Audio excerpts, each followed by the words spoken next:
Good evening, sim racing fans, and hello from the Hawkeye state of Iowa, and at another than the virtual Iowa Speedway. For tonight's presentation of Real Sim Racing on Live Sim Racing TV, we welcome you into our telecast of the Iowa 150 tonight, race 3 of 10 on the 2015-2016 Real Sim Racing Icebreaker Winter Series, presented by Hippie's Paint Shop, live on LSRTV and iRacing Live. We welcome you topside to the Inside Sim Racing TV broadcast hour. Myself, Evan Pasoko, alongside Thomas George this evening, LSRTV's executive producer, Laura Lawson, pushing the buttons. We're happy to have you along for the ride with us tonight, and a ride it may very well be. Iowa, the Bull Ring, one of the shorter tracks that we'll see on this Icebreaker schedule, comes for round number 3, and Thomas, this could get interesting. 150 laps on the board, so we expect strategy to be in some part of the result in tonight's race, but this is a track that lets these guys get a little bit physical as well. That's right, Evan. Iowa is specifically known as the little brother to Richmond, of course, very similar in design, but it races very, very differently. It's a progressive bank track, so you can race multiple grooves here. And preferably right now, the high line of 3 and 4 is going to be a major factor. So what you're going to see a lot of aggressive driving. You're going to see a lot of slide jobs, possible bumping and banging, and you're probably going to see a lot of wrecks, which I know there's a reason Rusty Wallace made this place, because the fans love to see the action. They love to see the wrecks. We look at the history of this race in 2013-2014. Bobby Terrell took home the win. David Comstock won this race last season. At this moment, none of those guys looking all too fast at the moment here tonight for those that are in the field that have had success here in the past. This race averages 11 lead changes and 7.5 cautions over the 150 laps that we'll see tonight. It is a 1 mile racetrack, so we're going to be seeing 150 miles start to finish tonight. If you're just tuning in, though, for the first time on iRacing Live, we welcome you. It is round number 3 of 10 on this off-season racing campaign. The RSR Full Throttle Cup Series regular slot on Monday nights wrapped up a couple of weeks ago. We went B-Car winter racing right away. Through 2 races, let's talk about where we sit right now. Chad Cole back out in front of things and in the championship lead with the trip to Victory Lane. Got back at RSR Victory Lane last week. He's got a 2-point gap over Nelson Rivera. Dwayne Vincent's up there in third as well. He's just 4 points back. Eric Arnold at Davey Duke, 4th in the points, 9 back, and 11 back in 5th is Rhett McBride. You talk about a chase, and we've talked about the chase a lot. A lot of series that we see now on the sim involve a chase. This is basically one big chase, though, Thomas. It's a 10-race season. We talk about guys making mistakes and limiting mistakes, and a track tonight at Iowa, you talk about the possibility for a couple of accidents. Is there? It's prevalent. There's really no places safe for the field unless maybe you're out front in clean air, and even then, this is not the easiest racetrack to navigate on your own either. 2 races down, still 8 to go. We'll have 7 left after tonight. You can't make mistakes. So we talked about it last week with a guy like Chad Cole, where he's in the championship lead, but he didn't even have a top 10 finish the week prior. Consistency is a big thing tonight. I think it's a big key, rather, not only for this race, but as well for the entire season, but more so tonight because there's a lot of unknowns in what we're going to see tonight at Iowa. Again, it is a very unique racetrack, as you mentioned. It's a Rusty Wallace signature racetrack. It's very unique. It's small. It's a bull ring. That's a word that a lot of guys like to describe it. And if you look through the season, we're not going to be back at a racetrack as small as this until the end. So this is the smallest track these guys are going to do battle on. They might have to get elbows up. Yeah, and there's a couple of guys that are kind of sitting in the Cadburn seat right now in points-wise. You know, Chad Cole, obviously the points leader, the surprise, and Nelson Rivera being second in points, and of course Dwayne Vincent being the trademark champion he is from Full Throttle Cup Series. But the thing is, you got a lot of other guys that are starting up front. They're trying to get their season back on track. They're trying to get the most out they can out of these 8 races. Guys like Jeff Ford and Anthony DeBarro who've had trouble for the first 2 weeks. Corbin Hemstreet got a good result back a couple weeks ago, I believe, at Talladega. Daniel Eberhard, he also is looking to get a little bit of a better run. And Adam Benefield's another one. David Comstock's another one. They're starting, mid-pack right now. And guys like E.J. O'Rourke, who's starting second, he's one of I consider a short track specialist. There's a couple of those guys in here. Jeff Ford is a short track specialist, if you ask me. Anthony DeBarro, he's a talented guy. You got other guys like Scott Eckert on the pole right now. William Amker, who had a good run last week, derailed a little bit. and even Matt Lacrosse as well. So there's a lot of guys that are, sitting in the cap burn seat as far as they don't have to be necessarily as aggressive. But while you have other guys that are going to try to be making those moves as early as possible, trying to get to the front, trying to avoid getting caught up in somebody else's wreck. And that's very hard to do here. It had happened to me last year subbing for Brendan Mercer in this very race. Had no issues, got ran in the back to. I ran to, I think it was EJ, and just flipped the car. So it was just it's very quick. It's not like a 1.5 mile track where you can avoid the wrecks. This is very tight. It's very short. You got to be always wary of where the other car is around you. If you're not, you're going to end up getting into a bigger wreck than you want. So for the key for a lot of these guys, they just want to stay out of trouble till the very end and then try and make their moves based on whether they do go for strategy. And with the amount of cautions that we're going to have, there's going to be a lot of strategy played in as well. And we talk about how short this track is. It's still no walk in the park to complete 150 miles, so pacing yourself, taking your time, surviving going to be another key to this race. We talk about the qualifying session. Right now, you take a look at some of the provisional qualifying speeds. These drivers just coming into the end of their 10-minute qualifying session. It is a closed qualifying session, so each driver is getting 2 laps. And one thing I noticed is that I think I saw at least 4 guys in a row spin on that second lap, trying to get a little bit more. It is a very tough track, so a lot of those guys in qualifying times just trying to get a lap in. Your fastest driver in practice was Scott Eckrich, and your fastest driver in quali right now so far is as well that 70 of Eckrich with a 30.066. Let's talk about some of the specifics of the strategy today, Thomas. These guys talking about 85 to 90 laps on fuel. If we go green all the way, and based on the numbers, that's not going to happen, it would be 1 stop on fuel. But much like we saw last week, I think the drivers agree that this is going to be a race that is dictated by tires.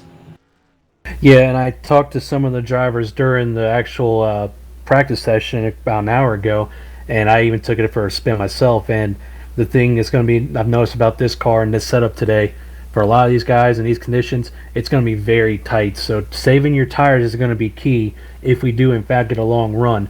The question is there going to be enough patience to have a long run? Like I talked about, you're going to see guys being aggressive. You're going to see possible 3 wide scenarios, because that turn in turn 1 and turn 2 has a lot of room to it. Very multi-groove racing there. You can race on the bottom, you can race in the middle. It's first couple laps, you're going to see people on the bottom. You're going to see them trying to pull the slide job. We get a little bit, about 5 laps into the, get that real estate right on top of that wall, because if they don't, they're going to lose a lot more time than they would if they're on the bottom. So what's going to come down to is, if somebody takes 4 tires with 60 laps to go, you take it that same strategy and get a caution with 30 to go, a couple more cautions as a result of that. So it's going to be very interesting to see. It'll shake you around a lot. If you're talking about 150 laps, that's 300 possible to pass on the long run. It's funny because you're going to start off very tight, but there is a snappy loose condition as well at a turn 4 that could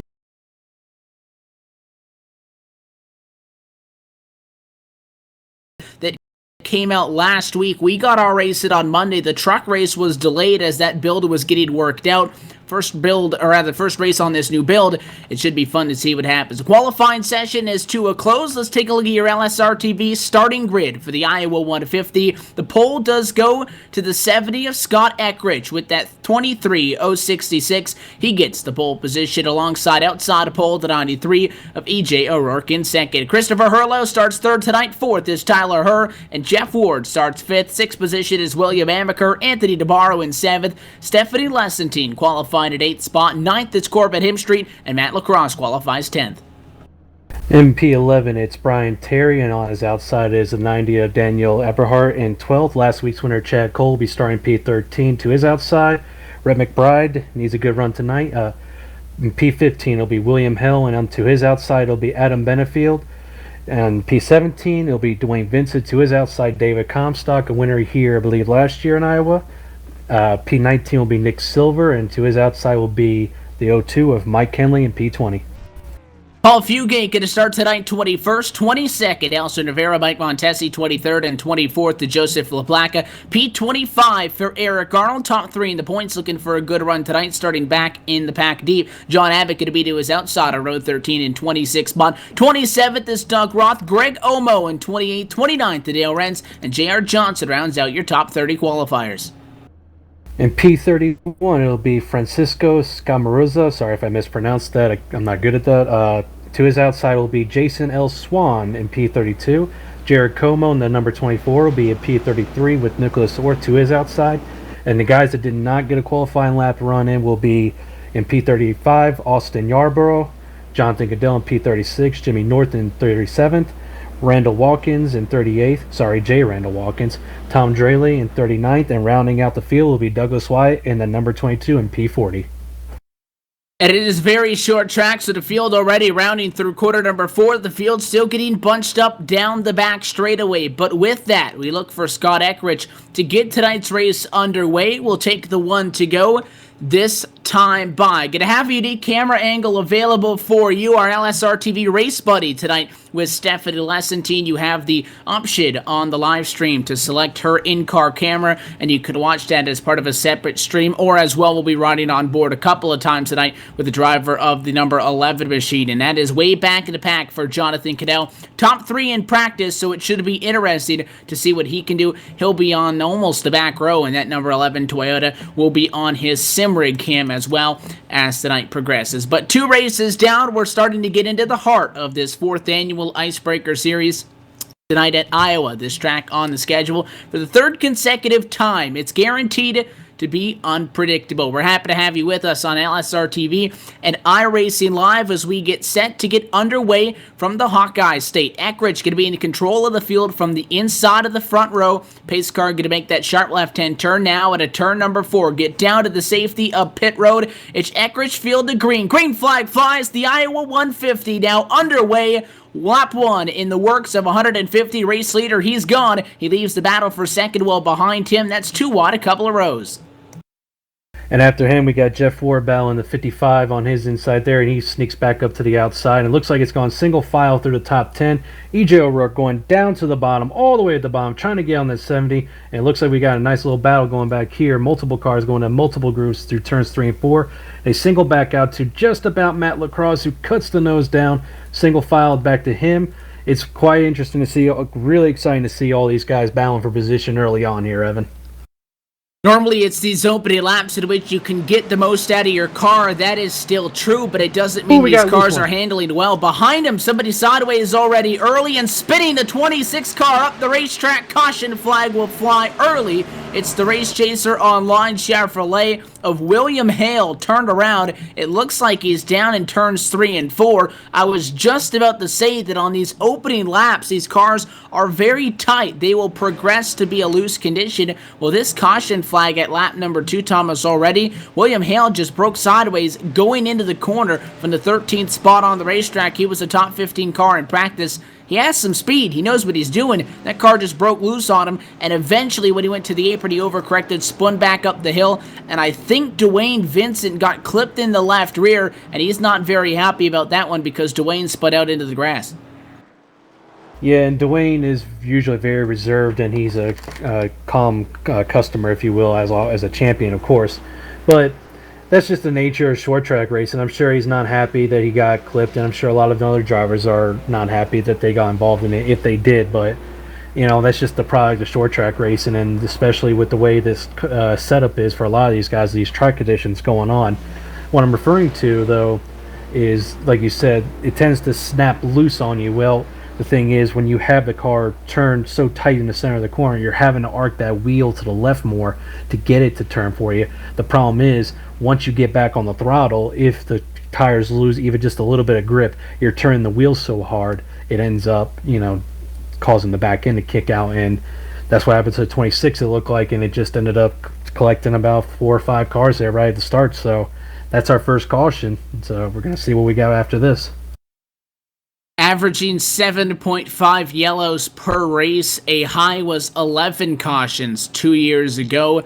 And the number 1 caution comes at lap number 2. So I know it's early to talk about championship implications and such, but I know we saw involved in an accident that 13 machine of Dwayne Vincent. Talk about the reigning 2015 Full Throttle Cup Series champion. He'll bring that car down to the pit lane. They're going to try to get it serviced, get it back out there in under raceable condition. It's really just the left rear that got a big hit from that. He was mid-pack, though. That's a dangerous spot to be in.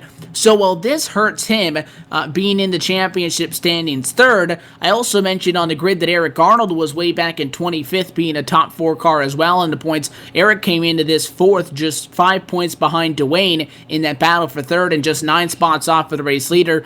Good advantages if you're in the middle of the pack and you're in an accident, you go way backwards. If you're in the middle of the pack and you clear the accident, you get a lot of spot. Eric Arnold plus 9 spots in 1 lap. It's a pretty good jump for the 31, I'd say, for an opening stint.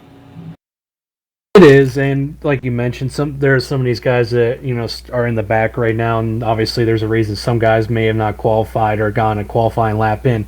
They're trying to probably play this out and let some of these guys destroy themselves. That's not the word I want to use for it, but that's pretty much what they're going to end up doing. You're going to have guys that are trying so hard to get his track position early on in this race because it is hard to pass here, and you're going to have to use some strategy to get to the front, and try to get as much as you can out of those opening laps. And as for Dwayne's case, obviously he got clipped in the left rear, but he's fortunate that it didn't cause, from what I can tell, too much damage. I don't think there's anything wrong with his toe there, so that's thing that's 3 weeks counting now. He's gotten involved in a wreck and come out with it pretty much unscathed. It just there's no front end damage, there's no real right front damage or anything like that would cause a massive issue with the drag, but he's gonna have to play it safe for a while here now since he's back in 36 and just let the cards fall where they may. Unless you got that the Jimmy Johnson horseshoe, I don't think you can get through these 10 races without having a mistake, but it's a great point that you made. You have that issue. It's about how you recover from it, how you bounce back. In that race, you can't have a bad race and then bounce back. Sure, that's good, but have a rough break early. You got to come back at it. Still plenty of time. This restart going to be on tap. 143 laps to go. Still in Newton, Iowa. The pace car makes the sharp left-hand turn down. Eckridge on the loud pedal right away. Green flag flies. First American ethanol restart on the night. Down to turn number 1. Again, no problem for your control car to lead down into turn number 1. O'Rourke's got second. Herlow's got third. The battle is for fourth. Top side is Tyler Herr. To the bottom, Jeff Ward, the 55 and the 15. And just behind them, the 69 and the 9 are going side by side along with the 21 and the 78. They're 2 rows back, going almost all the way back to about 15th there. They're trying to single file, get it singled out, trying to get that real estate there. You see Matt Lacrosse underneath the 78 of Stephanie Lessentine. DeBarro's still fighting with Jeff Ford just ahead of them, side by side coming out of turn 2. They're going to be going like this until they can find that hole to get into. DeBarro goes down underneath the 55, and we have a caution. It was a good move to the inside of the racetrack. There's a spinner behind him, though. Caution flag is out this time. Lap number 9. Douglas Wyatt's number 22. At least one of the drivers involved in this accident. He was running back at about 32nd position at the time of the spin. He goes around down in 3 and 4, I believe, spins it to the apron. Doesn't look like it was all that torn up. So second caution early at Iowa. We saw the move made just prior to that yellow. Anthony DeBarro making the cross down to the bottom of the 55. Tyler Herr's LSRTV 2 Chevrolet Camaro had made the move on Jeff Ward. Jeff Ward is a big name in real sim racing competition. That's not an easy thing to do for a rookie to do. He was on the outside of the racetrack to make that pass. So 3 and 4, a lot more of a high side preferred area of the racetrack than 1 and 2. You might want to be a little bit lower. But I mean, all 3 of those guys, even that Nana DeBarro when he went to cross at the bottom, I mean, they were getting right up on the wall, and that was just like 2 laps off of the restart. So they're using every single inch of this racetrack. That showed me that those cars aren't rotating very well. No, and it's like I mentioned earlier when I was talking to some of these drivers, this particular set of conditions has made it very tight for them. And you can, like I said, I felt it as well when I took one of them out for a spin.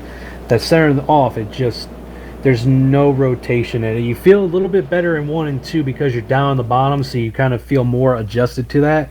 But when you get to 3 and 4, if you're on that bottom with after 2 laps of a run, you're gonna want to get right up to that wall because that is the preferred groove, and progressive banking is what makes this happen. And you see it at Kansas all the time right now, obviously in iRacing, but you also more notoriously you see it at Bristol. Bristol obviously back 10 years ago used to be you ran the bomb. That's where the preferred line was. Now it's up, you want to be right next to that wall or as close to that wall as humanly possible, which makes it more difficult for cars to get around. So it's going to be a challenge for these drivers to figure out how they're going to make these cars rotate to the center of the corner better. And the thing is, if they cannot pass, they're going to have issues with that passing. That's where you're going to see some of the track position strategy come up. You might see some guys take 2 tires to get to the front, to get that track position, knowing they can hold off the guys behind them for about, I would guess, 5 to 10 laps and hope for another caution to come out and get their track position where they need it to be. And an exciting thing rolling forward for the rest of this 2015-2016 Icebreaker campaign is title sponsor Hippie's Paint Shop coming on board as of this week. I encourage you to go to www.facebook.com/Hippie's Paint Shop. You can get a car painted there and much more as well. You can go to www.hippiespaintshop.com. Happy to have them on board for the rest of this Real Sim Racing Icebreaker Winter Series campaign. And somewhere out there in the field, saw them a little bit earlier, you'll find the names behind that. They're back in the pack. There are a lot of RSR guys as well. Hippie's Paint Shop on board those cars, and Hippie Paint Shop's painted cars. We've seen them throughout the years, so that's some exciting stuff rolling forward. We're still working under the second caution flag of the race at lap number 13. Not surprised that Scott Eckridge is still leading. But Christopher Hurlow and Tyler Herr are some interesting names I want to talk about. They started 3rd and 4th. They still sit 3rd and 4th, Thomas. So things up front have been rather orderly so far early. But Hurlow, we know he has speed. He was up there battling for a Full Throttle Cup Series championship. Was 19th in practice. His qualifying lap, 1.5 tenths faster than his best in practice. Her as well had a very big improvement. I know we talked about guys taking it easy in qualifying to avoid maybe bombing their Q lap and being way in the back. Well, those guys obviously went for it and picked up. Yeah, and sometimes, I think Jacob mentioned this last week about, again, I hate to bring him up, but he's the epitome of this. Dwayne didn't really show his hand too much. He started back around 20th as the lights go off on the pace car. We get one to go here. But I think Hurlow found something that he could use with. Now, obviously, maybe he went a little bit harder than we thought he could.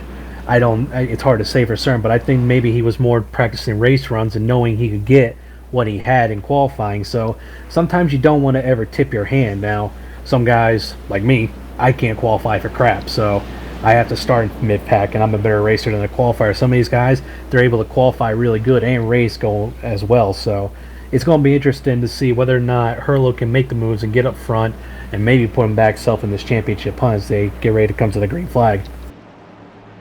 Nobody has had a good start to this season, in all honesty. Chad Cole, your championship leader, has an average start of 17.5, and that's the 3rd best in the league. So a lot of guys have had a very up and down start to this campaign. The pace car is down and away, 2nd time off the yellow. American Ethanol green flag flies back green at Iowa. How about a challenge for 2nd? Inside, Christopher Hurlow. Not going to be enough, though. The ARC topside prevails for the GMercer.com. Chevrolet O'Rourke maintains 2nd down the back. And with that, Hurlow, a little bit slow out of 2. Big bottleneck behind him. The 55 of Hurd checks up. That opens up the door. Anthony DeBarro goes to the inside. We got another caution. Caution going to fly behind these guys. Big problems in the corner. Yellow flag is out. It's well behind the pack towards the tail end of the lead lap. Couple of cars turned around in turns 3 and 4. Jared Como is involved in this, and it looks like it starts with the 43 of Doug Ross. So problems for the driver running in 18th position. All these issues are not coming from the back markers. It's just mid-pack running out of room. It looks like just a tight squeeze. Doug Roth, Austin Yarbrough, they get close, and Roth spins out. He going to save it. The problem is, I talk about the density in the middle of the pack, Thomas, and you mentioned at a track like this, there's no way to avoid these accidents. It's just the checkup behind him that causes the problem. I think the 79, the 7, and the 24, the major players involved in that one, as well as it looks like the 31 of Eric Arnold, top 5 driver in the championship, got a lick as well. Yeah, and the mid pack, I guess, like we talked about, it's a dangerous place to be. There's really only two safe areas. Well, really, there's only one safe area you can be in, and that's right up front. And even then, you're kind of pushing the envelope, going about fourth on back there. The thing about the mid pack is that you've got guys that maybe didn't necessarily qualify as well, didn't get the best lap they could get in. Well, now they're trying to get up to the front, trying to get the track position. That's something that I know the fans are probably going to get sick of hearing me say, but it's such a key component of this particular track. It's not like Auto Club where the trucks are going to in the Outlaw Series this Wednesday, where you have a lot of opportunity to make positions up in a matter of laps. This is a very tight track. 150 laps here seems like a lot, but at a short track they go by in a snap. So these guys are trying everything they can to get to the front. They're trying to get track position, but they're also trying to make sure they don't end up getting caught up in somebody's wreck. And that's the problem that you've seen a lot of guys have. You know, they might be over driving the car trying to get the position, but at the same time, they're getting loose, they're wrecking, or something's just happening in front of them and they can't do anything to get out of it. So, mid-pack is definitely not the place you want to be unless you know you can make a pass happen and you know you have a fast car. The finale for this series is not going to be until the 8th of February in 2016, where we go back to the homestead of Miami Speedway to crown a 4th Icebreaker Winter Series champion. I want to ask you a question as the driver analyst about, I guess, flow, if that's the correct word, Thomas. There's a lot of series, the bulk of our racing calendar ends on November, but that really doesn't mean a lot of the stuff on the sim is been slowing down because we have the RSR, obviously the Icebreaker Winter Series Monday nights throughout this off-season. Wednesday nights we have the Outlaw trucks running through as well. A lot of the series that we run and broadcast, they have their separate winter series. Well, a lot of these guys are going to be done after these next 7 days because they fall where we're going to give them an off week for Christmas and an off week for New Year's. Well, the way all of those dates fall is they're not really that close on these Monday nights. We have a race on the 21st, that's 4 days before Christmas, as well as a race on the 28th the next week, which is still 3 days before New Year's. So we don't have any off weeks. We're racing on the 14th tonight, the 21st, the 20th of December. Then you got January 4th, 11th, 18th, 25th, all the way through the 1st and 8th of February for the finale. What does that do, if anything, for a driver to not have those 2 off weeks, which I think at least 2 out of the 3 Winter Series that we're covering have? These guys are here every single Monday. Does that help you? It depends on the driver's mentality, for somebody like me, and guys that are coming from Full Throttle Cup Series. I can speak this, from personal experience. Obviously, I don't want to sound like I'm trying to make it about me, but I'm the only one I know what can happen with this. But you got to think about it this way. Some of these guys have been racing since February of this year, going back all the way to Daytona. My season there ended in Homestead. I raced every single race. I didn't miss a single one. That can be a taxing feel on you. I started to feel it midway through the chase, and I'm not making excuses as to why I ended up finishing where I did, but it does take a toll on you, especially when the car's not running as well. So for some of these guys that are running well, they want to keep going, they want to keep practicing. They don't want to stop it for anything. They want to keep it, for lack of a better word, like you said, flow. They don't want to stop. They want to keep going. So for them, I think for some of these guys that didn't race Full Throttle this year, they're sitting pretty, but they're also sitting with a lack of experience in this particular series as we get ready to go green here. It has been very stop and start so far tonight here under the 3rd caution of the night, and we're going to have another restart as the pace car going to get down to the way that American Childhood Cancer Organization Ford Mustang GT pulls down Eckridge. He'll mix up the strategy just a little bit. He hesitates. He's on the gas pedal. Green flag back in the air. Racing once again at Iowa. No problem for the race lead. Second time tonight, though, the battle for second. It ends the same way. Top side for the number 93. O'Rourke to second, and this time, that number 87, he didn't slide up in time. We'll go 3 wide. It's Hurd and the 15 to the top side. To the bottom of the racetrack goes Anthony DeBarro. Those cars going to get real tight out of 4.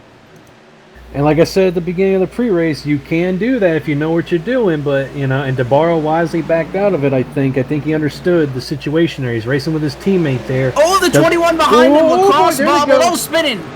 That is William Amaker spinning to the inside of the racetrack. The caution flag will fly. The 69 Chevrolet of Amaker will get turned around. Yellow is out, and I mean, probably more times than not, that not going to trigger a caution flag in the Sim Thomas. That one, though, it does. It all stemmed from that 3 wide, and I think Lacrosse just bobbled, and when Amaker had to slow up, there was no time for Stephanie Lessentine to react, and Amaker just got spun down to the apron, didn't really hit anything, just spun it around, but I guess because that car went around above that yellow line, the Sim automatically triggered the yellow. Could have been a lot bigger, but a relatively minor accident that time from just guys going 3 wide. Also, apparently the 11 car of Jonathan Goodell and that GTR Toyota also spun out as well. I'm not sure if we have a replay up of that, but yeah, the 69 and the 11, they were very fortunate that caution came out, because this isn't like, real NASCAR where they'll throw a flag on a spin. If it goes below the yellow line there, it's going to end up, most 9 times out of 10, I've been on the tail end of this myself, it's ended up not bringing out the caution, but fortunate for them, no damage done to the 69, it seems like, and near for the Jonathan Goodell, so they got lucky. I'm going to say that much, but, I'm also going to go ahead and make up a drinking game. This is for all ages, if you're over 21, you have a nice alcoholic beverage, take a shot every time caution comes out. For the ones that are not legal enough to drink, or, are breaking the rules, maybe, I don't know, take a sip of soda or something, because I think you're all going to be in for a long night at this rate. And you think it's long for us as well. The guys, they want to get going, and we're just 24 laps into this Iowa 150. We'll take this opportunity to step away under this caution flag. We'll bring you back for the restart. Still Scott Eckridge in front. He leads after a slow start to round number 3 of the RSR Icebreaker Winter Series. You're watching LSRTV live on iRacing Live.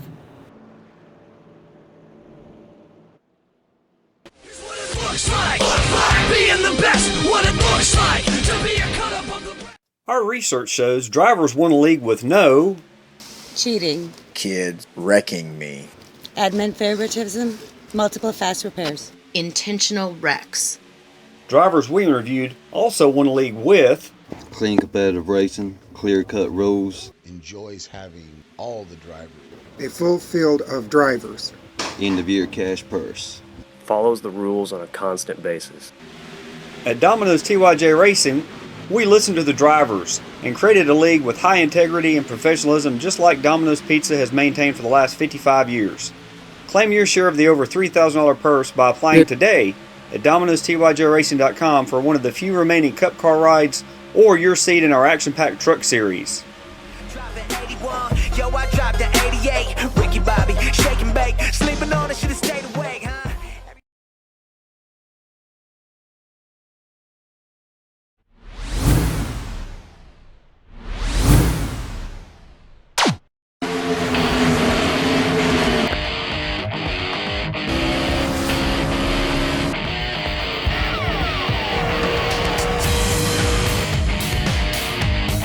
Championship leader has taken over.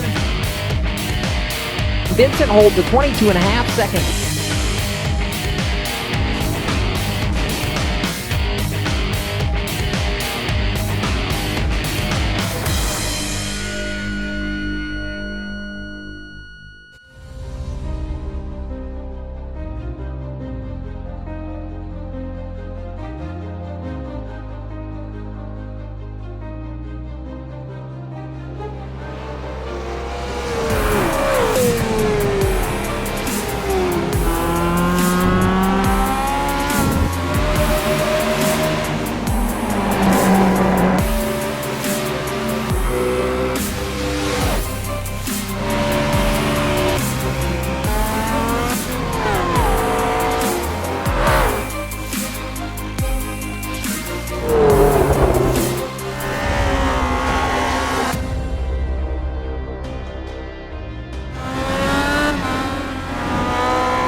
In the outside contact made 56 slides in at a 4.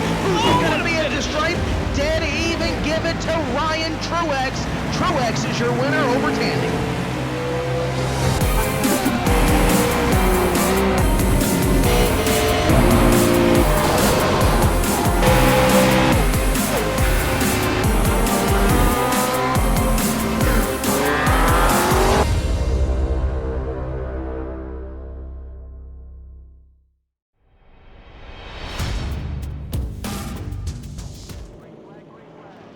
Race car down and away, the green flag back out at the Iowa Speedway, 4th time tonight, and we're back at it. Race leader Eckrich gonna get down to turn 1. He'll get clear, trouble topside, Jeff Ward, a big bobble, and that low Chevrolet plastered up against the fence just like that after the back end got loose, the 15 car sliding back topside.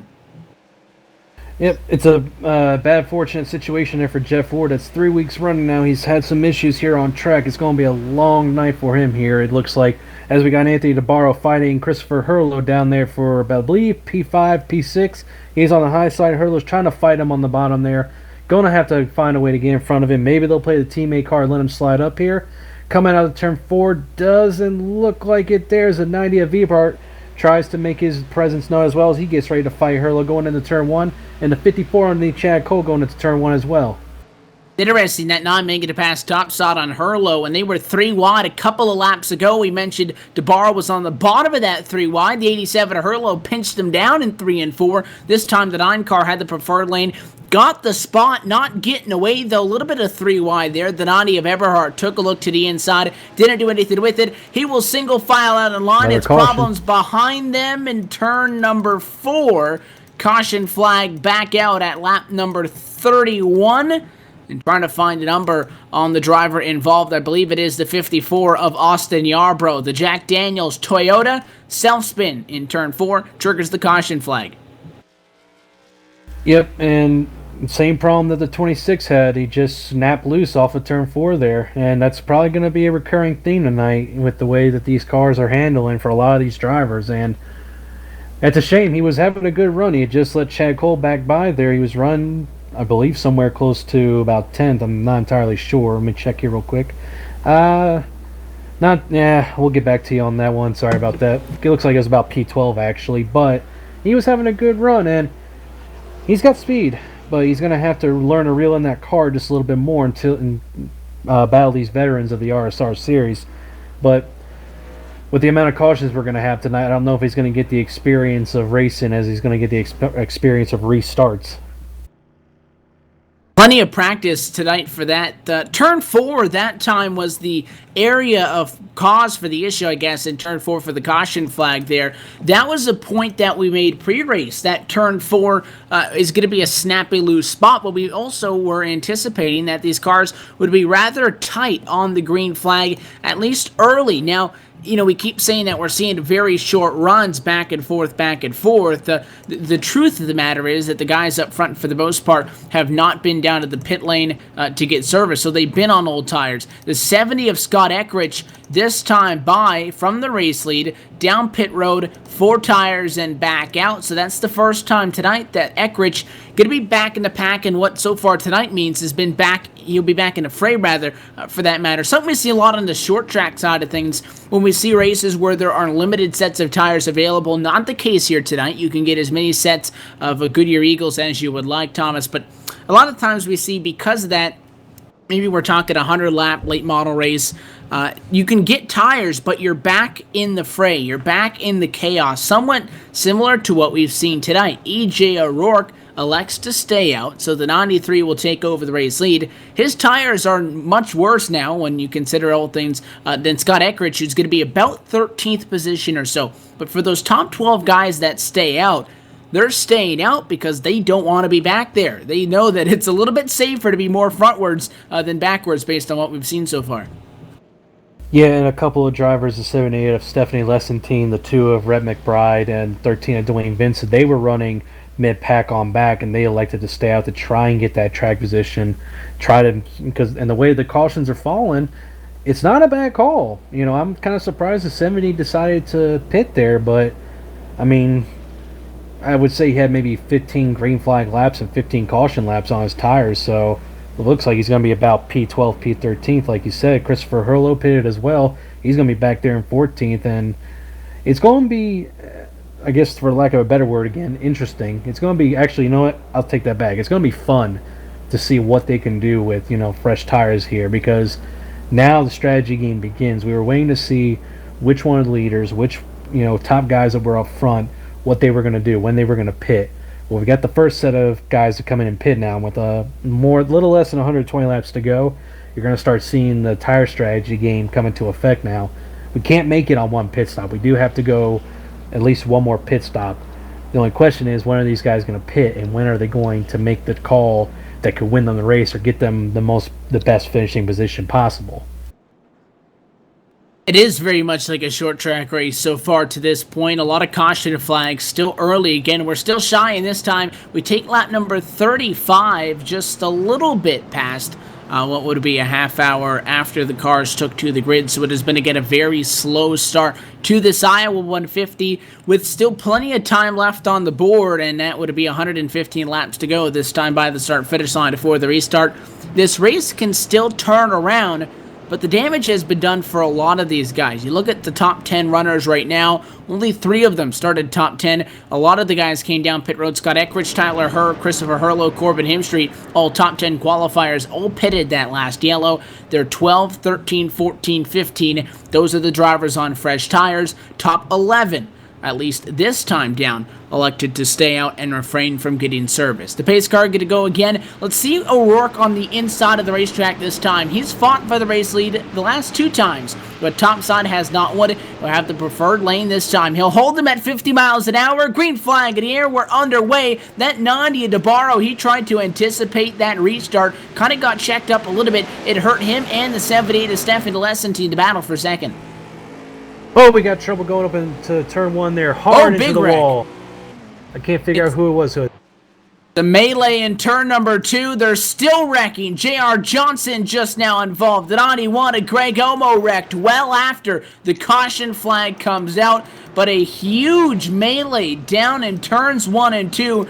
Trying to find the start of this one. It looks like it is the number 92, the 02 of Mike Kelly at the start of this one. The Exalta Chevrolet sideways into the corner, checks up, gets tapped at the back end by the 21 of Matt Lacrosse, takes out Dwayne Vincent, and I mean, you talk about guys running out of room. That was ugly with everybody coming into that. A huge pileup, something that we would have seen in the season opener at Talladega, claims a good quarter of the field that time in turn 2.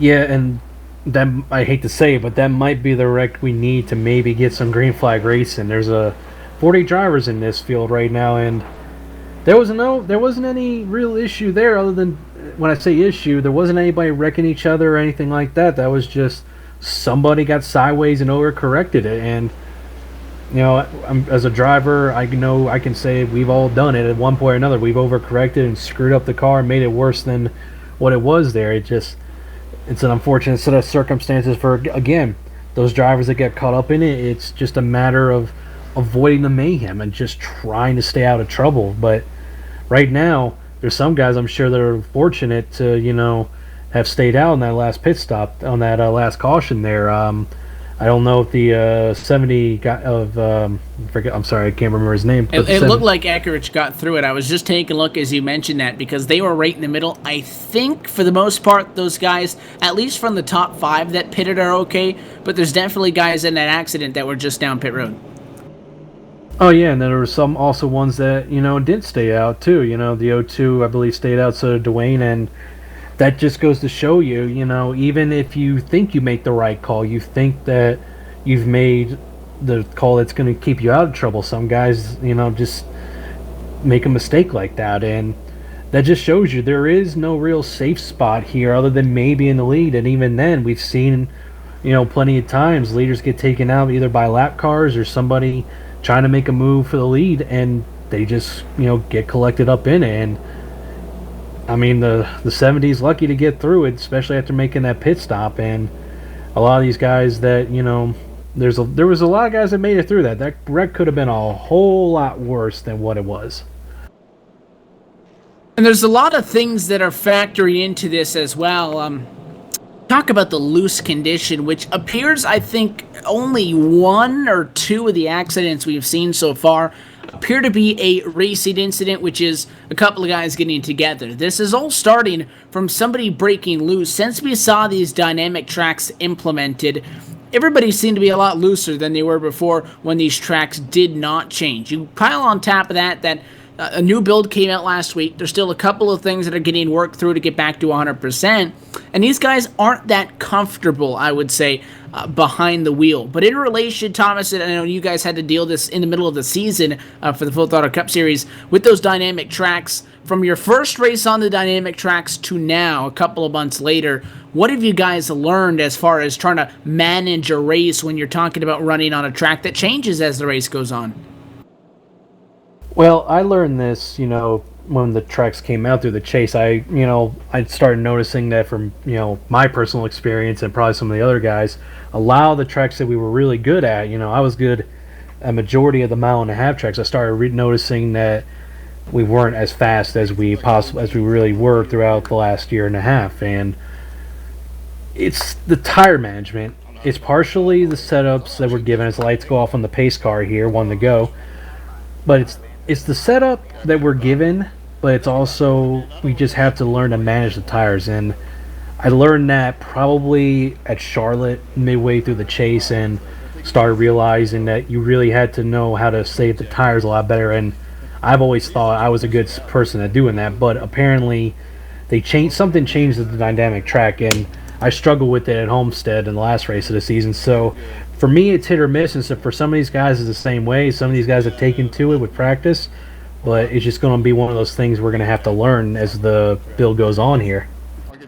Wave buys go through, so O'Rourke rejoins in his position right behind the pace car. DeBarro topside, the outside lane of the racetrack, did not have a good start that last time. He tried to anticipate the start. O'Rourke can go from the pace car to the end of the restart zone. This time he changes it up. He goes right away. Green flag flies. That's a beautifully executed move for the gmercer.com Chevy. That puts him about 4 or 5 car lengths into the lead down to turn 1. DeBarro wants to fight for second. Eberhardt to the inside. Eberhardt's going to hang on to that one, leaving the battle for third. It looks like it's the 78 topside. A Stephanie Lessentine trying to get around Eberhardt. And once again, you start seeing everybody on this restart here trying to get everything they possibly can, as Eberhardt almost slides right in front of Stephanie there. Tried to pull the slide off, thought better of it. Smart move on his part. They go back down side by side into turn 1 and 2. As we go back a little bit further, Rhett McBride and Matt Lacrosse going at it now. 55 cuts up in front of the 43 to get single file. Matt Lacrosse trying to make something happen on that bottom. He knows that he's a sitting duck down there, and he's trying to get right back up the track. It seems like he's going to find a hole here. Looks like he's got it, and nope, he's going back down underneath it. Right now, a lot of these guys are single file, except for that 21 there, as they try to fight their way to the front and get track position. And he's behind the wheel of that Michigan Wolverine Chevy Camaro, and Lacrosse came over the radio on the restart and said sorry because the bumps, they just shot him up the hill. It's an extremely difficult track to drive at. He's sideways again in a forward. That time he'll save it. That's something that these guys said is very hard to do, is when that car snaps around, hang on to it. He does so, but not before falling to P10. So Lacrosse going to lose a couple of spots in that exchange. Not all as bad, though, because he's still out there on track. But it's such an interesting set of circumstances that these guys are there, Thomas. It's a tight car that slides up the hill that can snap loose. That's a terrible combination. Yeah, that took all the talent that Matt Lacrosse has to pretty much save that car from wrecking, and did a fantastic job of it there. And looks like we might have a battle for the lead heating up here as DeBarro's near the back bumper of BJ O'Rourke. Tried to make a move earlier the previous lap in the turn 4, thought better of it, couldn't exactly make it stick there. He's trying to catch up to him. We know DeBarro's fast. We know EJ, he tends to save his stuff just a little bit more here. But it's going to be fun to see what these two can do here. And it looks like we're going to have all the drivers about to P13, I would almost say. Looks like they're single filing out. It looks like they're just trying to get the run in. And I'm not going to say anything about long runs here because I'm not going to be the jinx this week. Working under the green flag at the moment. Your leaders, as you mentioned, battling for the race lead. They're trying to get away from everybody else, at least at this point. And caution flag going to fly behind them. Your leaders down in 3 and 4. It's a spinner on the front straight away. The 17 of Nicholas Orth is turned around. The LSRTV 2 Chevrolet. Turn number 4 looks like maybe caught the fence. That car just went around all by himself, though, by the time he came off the corner. And a single car incident, I believe, that time at turn number 4 will trigger the caution flag, and this yellow will bridge us past the 1/3 mark tonight at Iowa. So as EJ O'Rourke gathers up behind the pace car, we'll step away for another quick commercial break on LSRTV. You're watching our coverage of the Iowa 150, part of Real Sim Racing's Icebreaker Winter Series on iRacing Live at LSRTV, the voice of sim racing.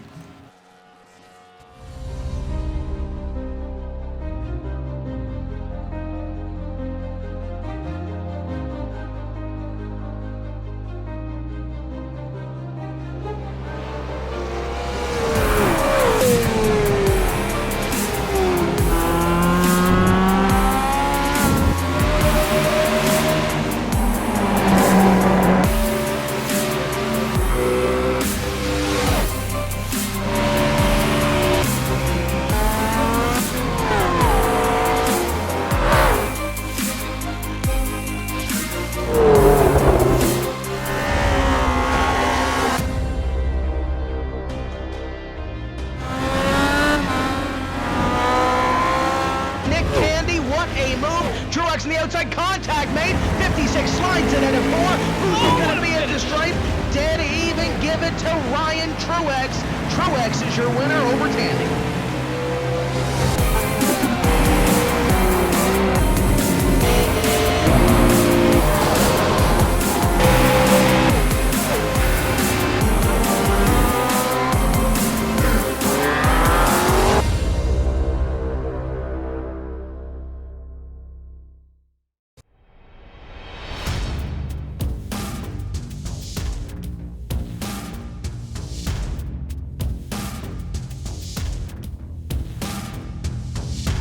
Monza is a very historic track. It's been around since the 20s, and it's gone through several permutations since then.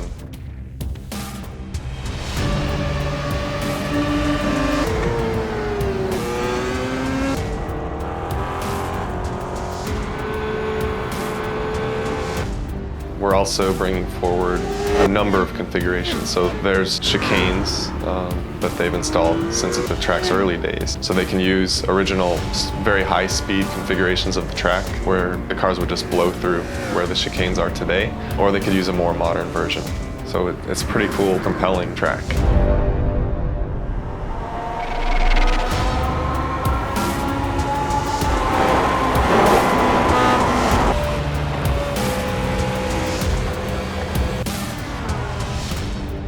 The unique thing about Monza is it has a road course, but it also has a high-speed oval, and that high-speed oval can be run by itself. The Grand Prix course can be run by itself, and they also can be run together in a combined circuit, which is very unique and special in motorsports.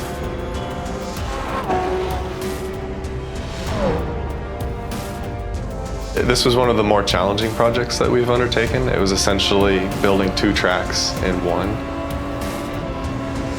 It took a lot of time and a lot of care was put into it, but we're really happy about the end result, and we think that people have a lot of fun driving it.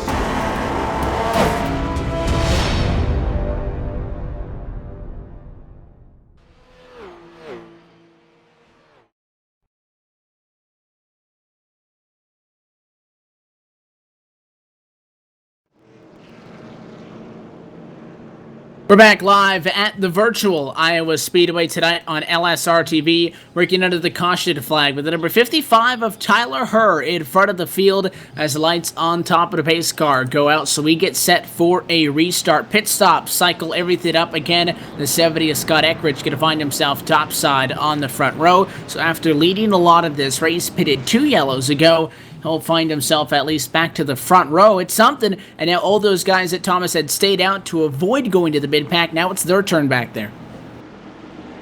Yeah, that's right. EJ was the leader on that last caution there. He elected to come down pit road. He now sits back in P9 along with Andy Navarro back there in P10. So 70 was able to survive the carnage and basically played a strategy right here. And also a good recovery from Jeff Ward after hitting the wall there earlier, but lights are off on the pace car as we get ready to go back to green here. And we'll see what her can do from the front spot. That LSRTV 2 Chevy going to be on the inside of the front row and in control of the field's pace. Hesitates for a brief moment. American Ethanol, green flag, back out. And that'll be a 3-car length advantage. The battle is for second. Bottom side challenge for Hurlo. So far, the top side in 1 and 2. Been the place to be off of the green flag. That's the spot where that 70th Scott Eckridge is. He'll get a run, and it's just enough to get clear we got for the number 2 spot. 3. 85 gets contact. We got a caution coming up. The 85 got contact down the backstretch, ended up spinning into turn 3. Jared Como came down just a little bit. Oh my goodness. I don't know. Second time tonight we've seen a big one like that, and that was Scaramuza who got turned around. You know, I said that a lot of the incidents tonight weren't really from, quote, racing incidents. It's just guys struggling with the handling. This one, just a whole lot of calamity off the corner. It looked like, Thomas, that 24 machine was up on the outside of the racetrack, and I don't think Como was expecting Brian Terry to come up. So Terry comes up, and there's obvious contact between those two drivers, and the 24 kind of gets tapped from behind by EJ as well. He kind of drifts down the track to avoid maybe any further incident, and when he went down, he turned into the side of the 85 who was riding on the bottom lane. There was nothing that Cisco Scaramuza could do. He spins down on the apron, comes back up, and it's when they try to avoid him where the accidents are. No luck. Mike Montesi involved. Another bad break if you're talking about somebody that has trouble finding any sort of luck on these races, and Paul Fugate. So it was a big accident in the corner. Yeah, and I honestly don't know what to say at this point. You know, I want to say it's a racing deal. I really honestly do, and you know me, I'm outspoken when it comes to things that are pretty stupid. I'll be honest with you, right now, what I'm seeing tonight, this isn't typical of what we produce at RSR. Right now, this is... I'm probably going to get a lot of crap for this later tonight. But these guys got to start racing with their heads on a bit more. This is a pretty pathetic excuse right now, I have to say, and I don't want to sound like that person. I really don't. I want to see good racing, but whether or not it was an incidental contact, it's just they've got to start racing better than this. And right now, we're going to be in for a long haul at this rate, but we'll try to get it going. We still got just under 100 laps to go, so there's still going to be a lot of intriguing strategy to play here, and I'm at a loss for words after that, honestly. Well, I think we said interesting was a word that we could use to describe this one, and so far interesting is definitely accurate, depending on in which way you want to use it. I mean, even the drivers talking on the radio right now are trying to get things figured out.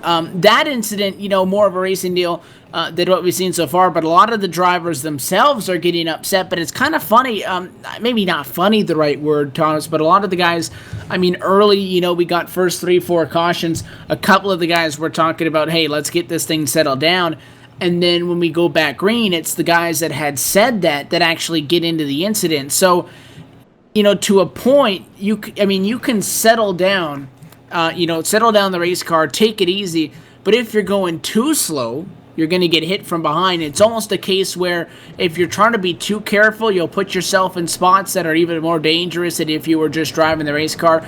But again, there's a lot of factors. It's the new build, mixed in with a little bit of guys trying to get things refine-tuned in their sims. There's still a patch to come this week. That on top of a very difficult race car with a very difficult setup and a very difficult track. It's not the best combination, I think, circumstantially speaking. Oh, no, I agree. You know, obviously the circumstances that we have right now are causing a lot of the problems we have, but it seems like ever since we got this new dynamic build that this is kind of what we're seeing now, and not this I'm not talking about the new one we just got tonight, but I'm talking about the one that we got back in the summer months, you know, it's sometime around September, and it just seems like ever since that dynamic setup came out, these cars have been more of a handful to drive. And combine that with the setup we do have, yeah, it's going to make the racing a little bit more difficult, but you have to back out of it at some point and just kind of learn, you know, sometimes the best thing to do is just, I hate to say it like this because obviously you don't want to go to the back. You don't want to be in that position where you're stuck in the back, in the middle of that pack, but sometimes it's just better to play it safe. Let the car come to you. Figure out what works. Figure out what doesn't. Because some drivers, you're not going to win. You're not going to be a top 5 car every week. You're going to have to take what you're given here, and that's why I've seen a lot of some of the veterans do, and they get good finishes out of it, But for now, we're just going to have to see these drivers for the last, 100 or so laps here.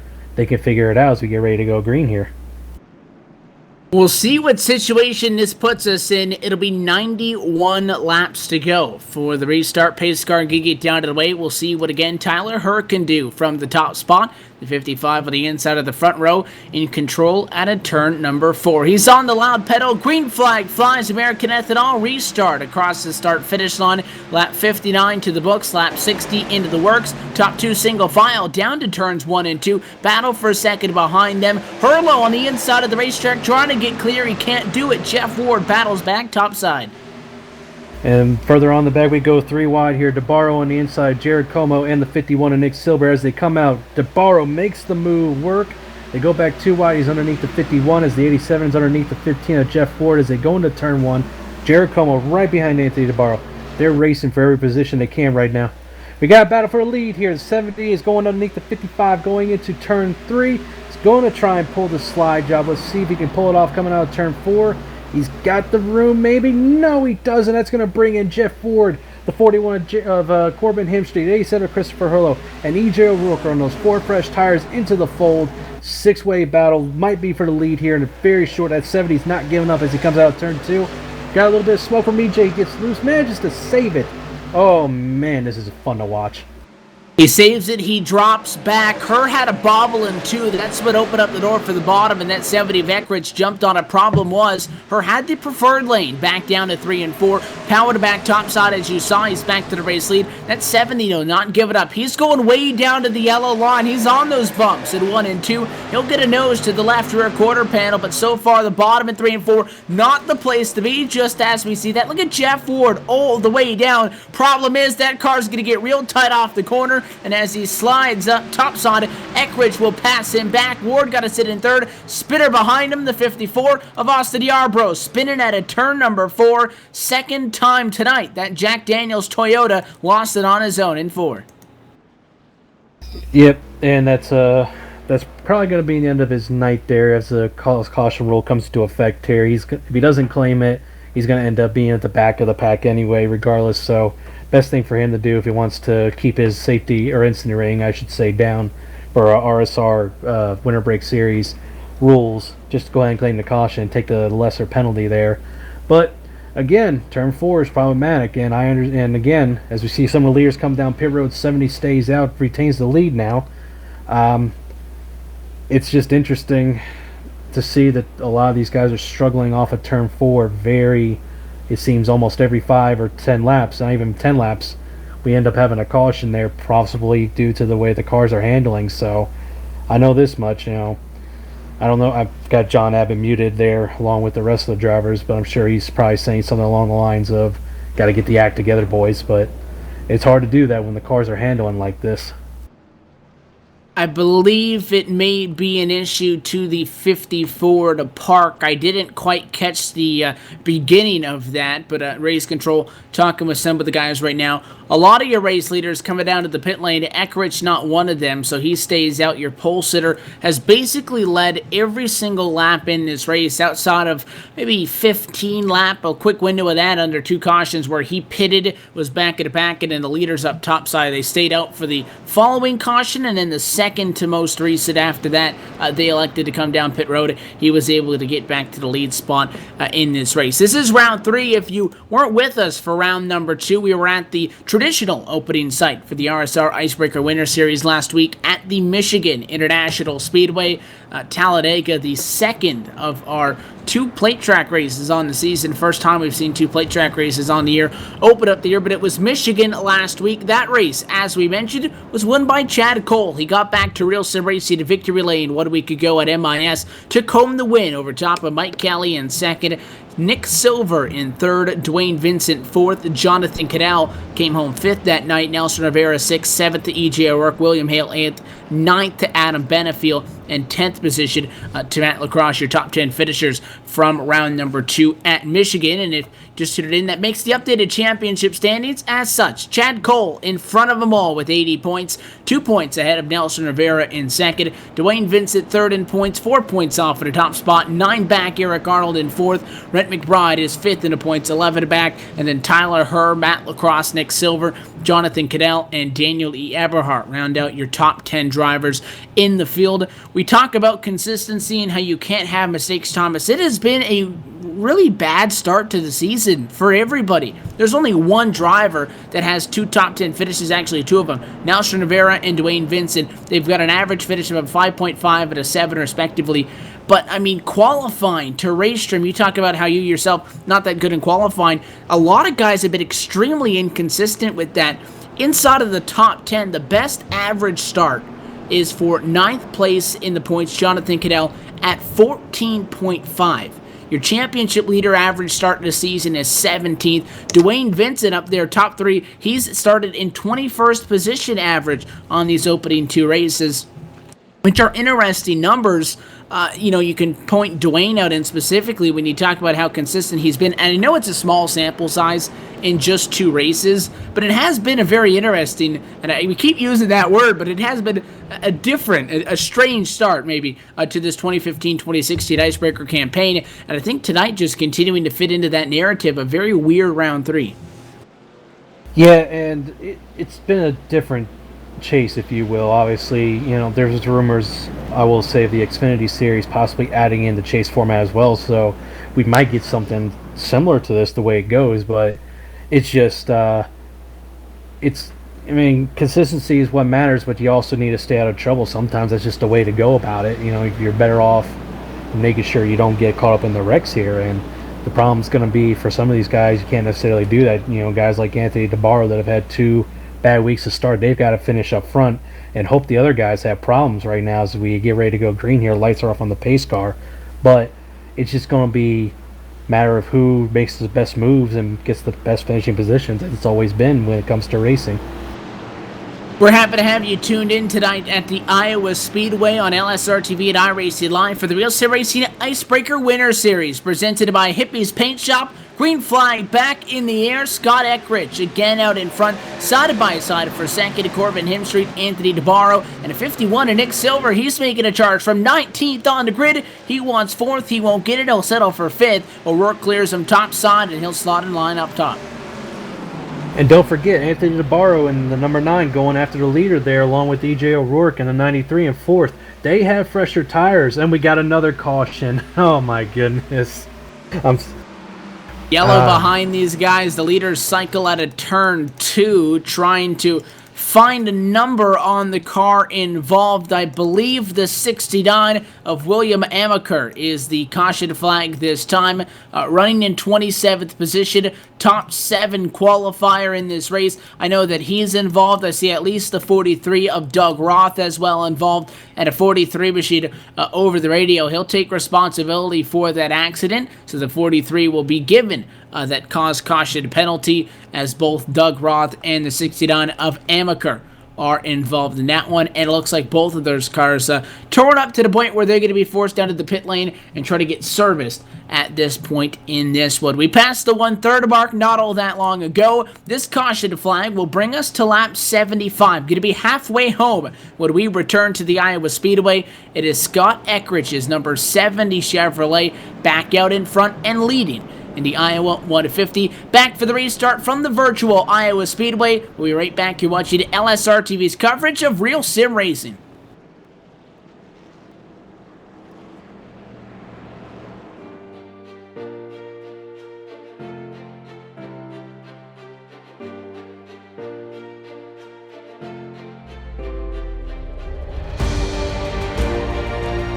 What's the...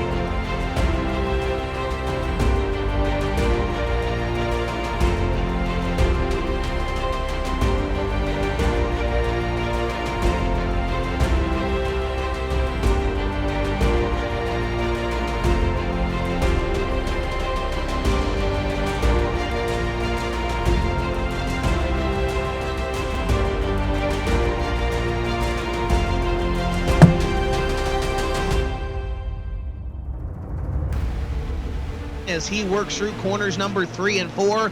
The peak antifreeze, the team at number 58. And unofficially, he will come across the line as the 2015 NASCAR Peak Antifreeze Series champion. Kenny Humpy will win his first title.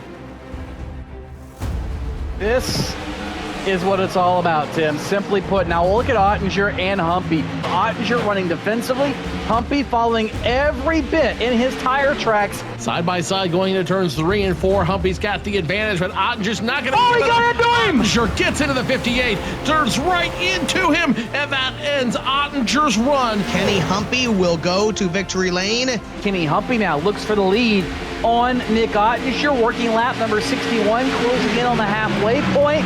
At a corner number 4, checkered flag in the wind, and for 2 weeks in a row, it's going to go to Kenny Humpy in car number 58. Pace car off, and Humpy's gone. Green flag flies. What a flying start for that number 58. Kenny Humpy has a 3-second advantage over the rest of the field. We've only completed 42 laps, and that 58 car is hauling the nail. Kenny Humpy, you can't argue with the setup he's got under his car. Last time around, he picked up an extra 1/10 of a second over Ray Alfalla. And that means Kenny Humpy will have won his 3rd NASCAR Peak Antifreeze Series race of this short season. Kenny Humpy takes the lead. That tells me that car is just what we have seen in the past. Very fast early, but extremely fast late. Super balanced and a long run race car. Kenny Humpy, dominant here at Dover is an understatement. 30 laps to go. The pace car is off. Kenny Humpy again on the loud pedal. It is the 58 car of Kenny Humpy who will round 3 and 4, come up to the checkered flag, and he'll win his 4th race. And your point leader going to extend that point lead in a huge way. Checkered flag at Michigan, and round number 9 of the NASCAR Peak Antifreeze Series goes to Kenny Humpy.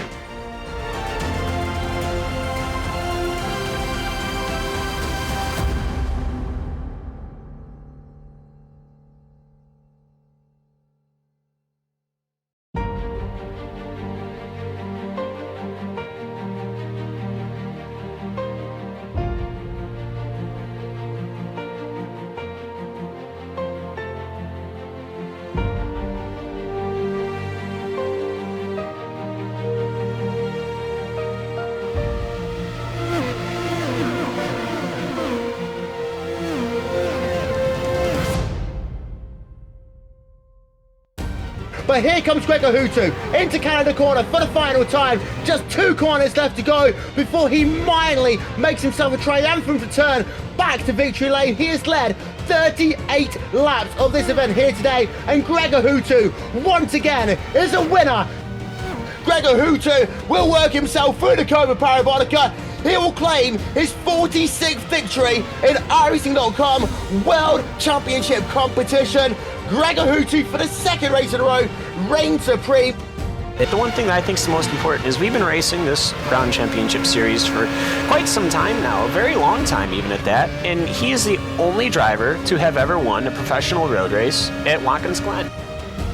But there is nothing that could crack that finish number 1 Team Redline driver. Gregor Hutu worked himself out the final corner, and just as he did in 2010, 2011, 2012, 2013, 2014, in 2015, Hutu once again wins at Watkins Glen. Hutu will come across the line and takes the win for round 7 here at Virginia International Raceway.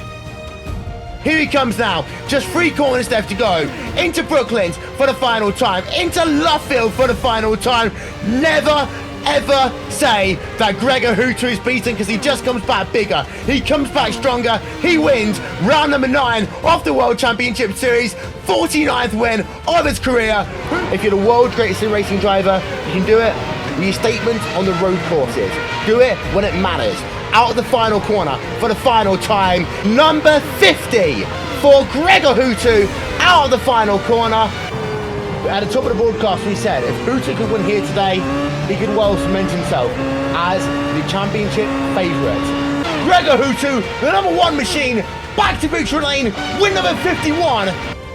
Hutu is inching closer rapidly to his 5th, and yes, I say that correctly, his 5th World Championship. Out of the bus stop chicane comes the number 1 Team Redline driver, Gregor Hutu, will win here at Circuit Spa Francorchamps.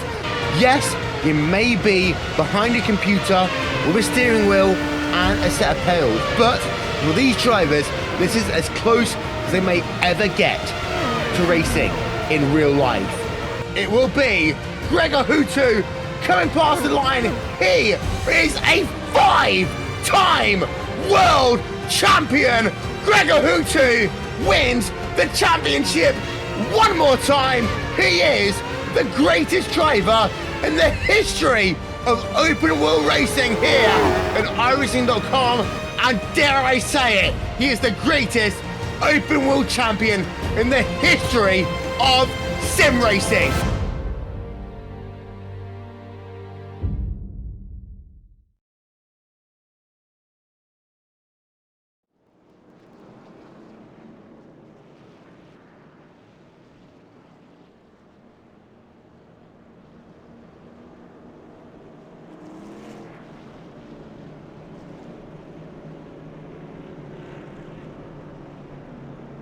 We're back live at the virtual Iowa Speedway, and Scott Eckrich continues to lead.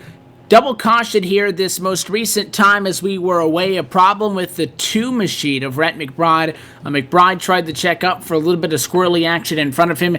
He went around collecting Adam Benefiel, and Thomas, I think that kind of is a decent, I guess, summarization of what we've seen tonight, because those are 2 veteran drivers that are in, a situation where it's getting crazy. They try to take it easy, get on the brake. This is something that I mentioned earlier, how you can tell everybody to take it easy, but if you take it too easy, you might find yourself in a bad spot. Well, the 2 tried to check up for the accident, ended up being an accident. Yeah, Evan, it's, I would say, at this point, I think it's more not the drivers. I don't want to retract my statement because I do think there's some drivers that are acting just a little out of control here, but I think this new build has really thrown a curveball to a lot of the drivers here tonight, and I'd almost have to go on and say maybe for any future league racing that we have here on RSR or any other leagues for that matter, probably need to wait a week until they put in a new patch and they get the updates filled out just to make sure they've got all the bugs worked out, because it's not been a good show for the fans tonight. And I know, they want to see racing. Obviously, you want to see hard racing, and you do want to see an occasional dumping of another driver or something once in a while. But when it's an average about 3 laps, it seems like it just puts on a snooze fest for the fans and for the guys that, like you and me, that we're doing this, But we're pulling through. We're sticking with it, and we're going to see how this ends up. We're going to have another restart here with 1 to go. The lights are off on the pace car, and I want to hear your thoughts on this one because I've been running my mouth now. This will give us with 70 laps to go. You're looking at time so far, 1 hour and 10 minutes past the grid. We've been on for about 1 hour and 20 minutes. A big thanks to everybody, though, for sticking with us, hanging out here. What's been very interesting, and, even for the drivers as well. I think it's safe to say a disappointing race to this juncture. We'll be 6 laps past the halfway point. We're going to have 69 laps to go on the restart. There are still 27 drivers of the 40 that started that sit on the lead lap. It is Scott Eckrich, Anthony DeBarro, EJ O'Rourke, Daniel E. Everhart, and Nick Silver, the top 5 drivers at this juncture. So the pace car going to get down to the way to the safety of the pit lane. The 70, he's on it. Green flag flies, back at it at Iowa, and he takes the race lead and leaves these guys to fight for second. DeBarro going for the race lead before the most recent caution, now has to defend second. Look at the power move to the inside. O'Rourke, good on entry, but top side so much better off the corner. Yeah, and even with these guys having fresher tires than the 70 up front ahead of them, they obviously know that they have the fresher tires. They want to get every position they can, but as you see, EJ just gets too tight off of turn 4. He's about to lose P3 to the 90 as DeBarro dives underneath the inside to go after the lead again. Is he going to be able to make it stick here? I'm not sure. He's trying. He's got fresher tires in the 70. They're going to go down the backstretch. We'll see if they can pull off the slide job going into turn 3. Doesn't look like he has enough there. The 90's going down. The 90. DeBarro gets a little loose. Saved it. saved it. Good job. EJ got a little loose too, but that's going to cost DeBarro 2 spots right there, and that just shows you how hard it is to pass. You know, obviously he's fighting back with EJ. 90's going after the lead too. Going into turn 3, let's see if he can make it stick. This has been I will say, I'm not a fan of racing like this, but when it's this fun to watch, you can't really turn your eyes away from him. He comes off of turn 4. Gonna dive it down to turn 3. Doesn't look like he's gonna have the momentum. Turn 1, I should say, sorry. And it looks like EJ's gonna give him a bit of room here. Let's see if he puts the crossover. He's looking, he's thinking. Nope, they go single file. DeBarro hits the wall just a little bit, not too much damage though. And I'm not convinced Eberhard did it either there. That bobble by the 9 was not the first time we had seen that tonight. He was lucky to save it, but I mean, the bottom's wide open. You can go to the bottom whenever you want. O'Rourke just had a big run on Eberhard. He could have gone to the bottom if he wanted. It just doesn't make any sense to go to the bottom because it's very difficult to pass down there. You need a huge run into 3, and you got to give him a slide job from hell off the corner to get the job done behind him. DeBarro, check it up. Spinning is the Boomtown Sim Chevrolet. They will scatter to get around Tim. Look out. The 24 of Como just about eats concrete, avoiding it. But I think most everybody is able to get around that one after DeBarro self-spin into the corner. That's the brakes. Maybe just a little bit of too much brake bias in the front. I don't know, but there was a checkup in front of him. Same thing that happened with the caution prior, where McBride said he checked up and spun out. DeBarro, according a little bit to the back bumper to the 93 machine in front of him, checked up for EJ a little bit harder on the brakes than he would have expected. The car spun right around. And that is a traditional, I don't want to say traditional, but that is an issue we have with Iowa here, as the 90 and the 51 look like. 93 is going to peel down pit road with them. Got a lot of takers on this caution, it seems like. We'll see what track position comes out as the 70 of Eckhart, I believe is pronounced, Eckert, stays out.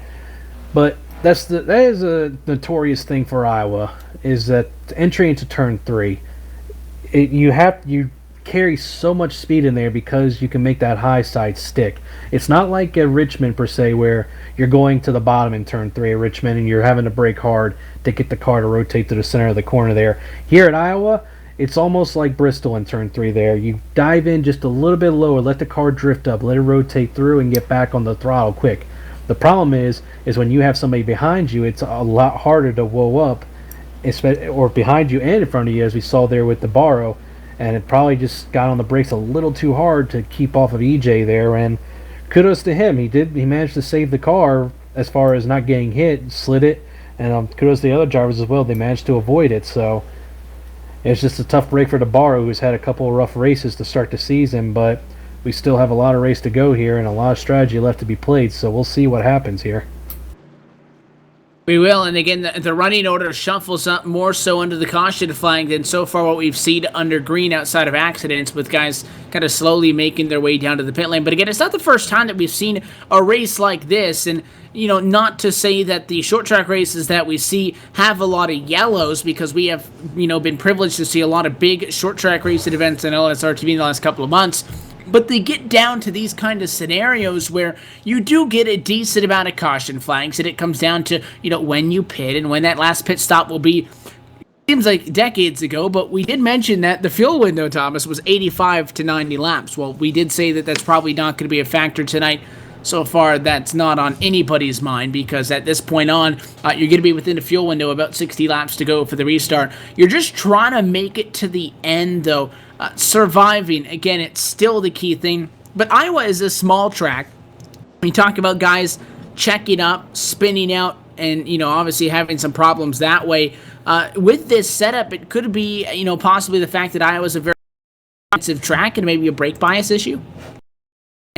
It's a multitude of different things, and I heard Scott Eckert, the leader there, he may have said there's actually too much grip at Iowa tonight, which I've never heard of having an issue with too much grip. Everyone's saying the car won't turn, but all right, he's in the front, so I mean, he'll take it, I guess. I mean, he'll take it, but I mean, he might be in a bad position now, you know, because, like you said, it's getting down to the wire. The strategies are being played out right now. You saw a lot of cars come down pit road. In fact, only the top 3 stayed out here. So Eckhart is on old tires, very old tires, compared to the 90 of Daniel Eberhard in the 4.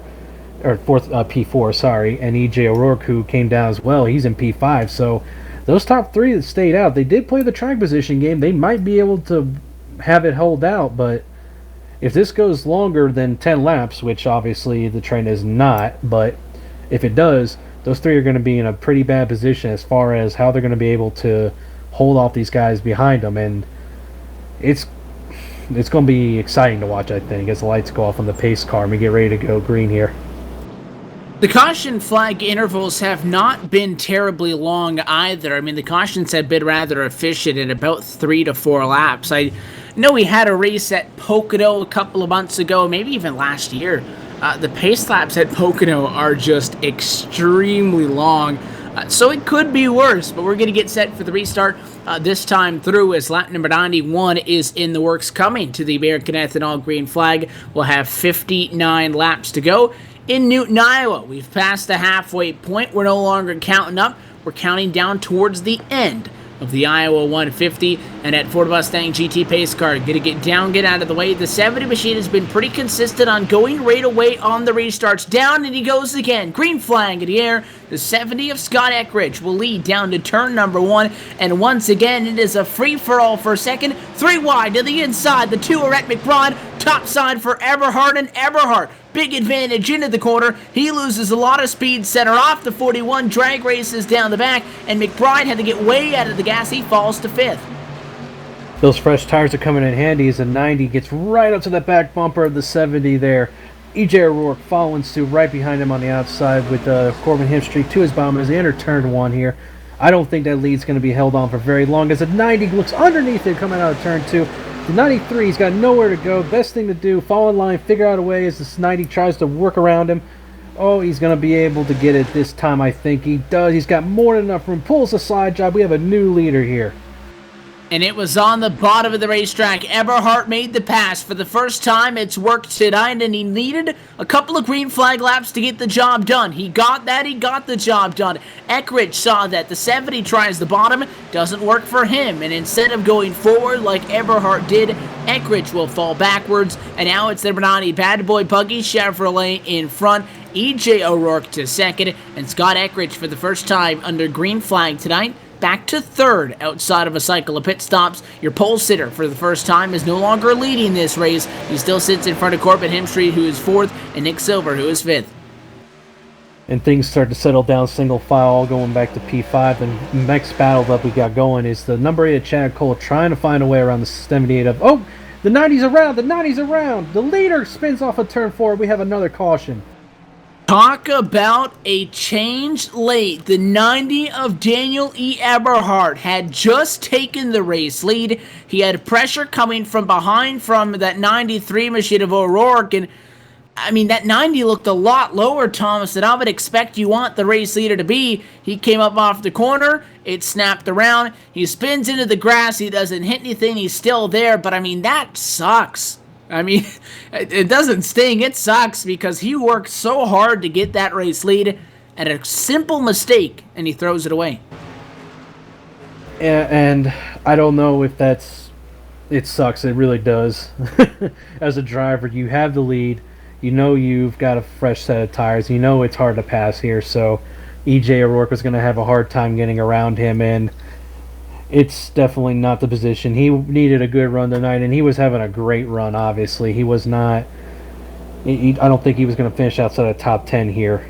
But now he's got to have his work cut out for him tonight to get backed up the front, especially with maybe just over 50 laps to go here on the next restart. But it just got loose, and I think that's part of the... Obviously, he's a rookie here to RSR, or not necessarily a rookie, but he's not a true veteran yet. He's been in a few races this year, but I think the pressure to get the win, or at least, try to pull away from a guy like EJ O'Rourke, who we know is fast here. We know he's quick. And I think that, sometimes that's where the difference in experience comes in. And we saw it last week, I think, with Anthony DeBarro. Obviously, Anthony raced in the Full Throttle Cup Series earlier this year and almost made it to the Final Four at Homestead. Finished about P7 in the standings, if I'm not mistaken.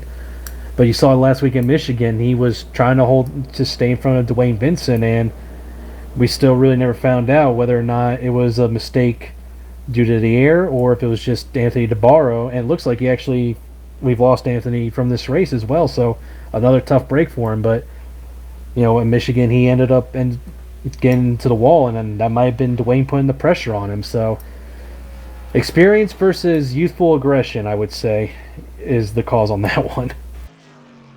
And DeBarro drops out of this race from a connection problem. Again, not the first time we've seen that happen to the 9 machine this season, with the RSR entirely. He receives a throughput fault to an unacceptable level. So he has basically lost his connection. He's lagged out of the sim. Has the ability to try to boot it back up, get back in here, but I think by that point you're going to be down at least 3-4 laps if you can get in right away. So a rough night that you battled through, and you spend an hour and a half racing, stop and go, and you drop out from a connection problem, which is something that we always talk about on the sim, as it's our equivalency of a mechanical failure. But it always seems like it's the big names that have those problems. And again, there's no way to prevent it, Thomas. If it was something simple as just getting a better internet connection, then somebody would do it. It's an extremely random thing for the most part. I always say somebody dropping out of the sim is the equivalency of somebody losing an engine. Well, if you're talking about that, the 9 machine has not had very good engines so far this season. DeBarro, that's something that he can't control, but it's plagued him a lot. Well, I'll ask you if you remember last year when I had similar issues. You remember those 4 weeks I had where I couldn't get a damn finish because of the internet? Yeah, we saw that with you, and I think we saw that last year as well in some of our short track stuff, maybe even with Cora stuff. I think Ryan Borges was in a championship lead, and he lagged out about 3 weeks in a row.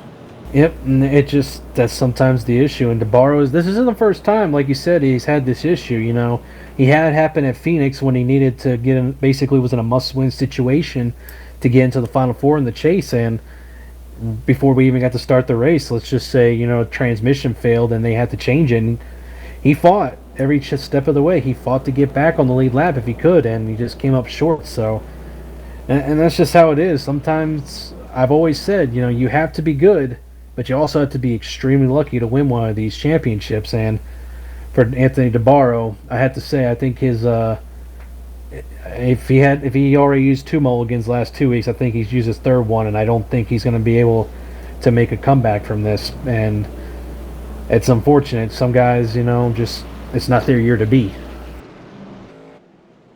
Lights go back off on top of the pace car. The revised top 10 are as follows. E.J. O'Rourke is in the lead. It is Scott Eckrich up to 2nd with the spin of your race leader. Corbin Imstreet is 3rd. 4th is Nick Silver. Stephanie Lessentine is 5th. Chad Cole, Christopher Hurlo, Cisco Scaramuza, Matt Lacrosse, and Adam Benefiel through 10th. They're 10 of the 26 drivers that still remain on the lead lap to this point. So that pace car going to get down, get out of the way again.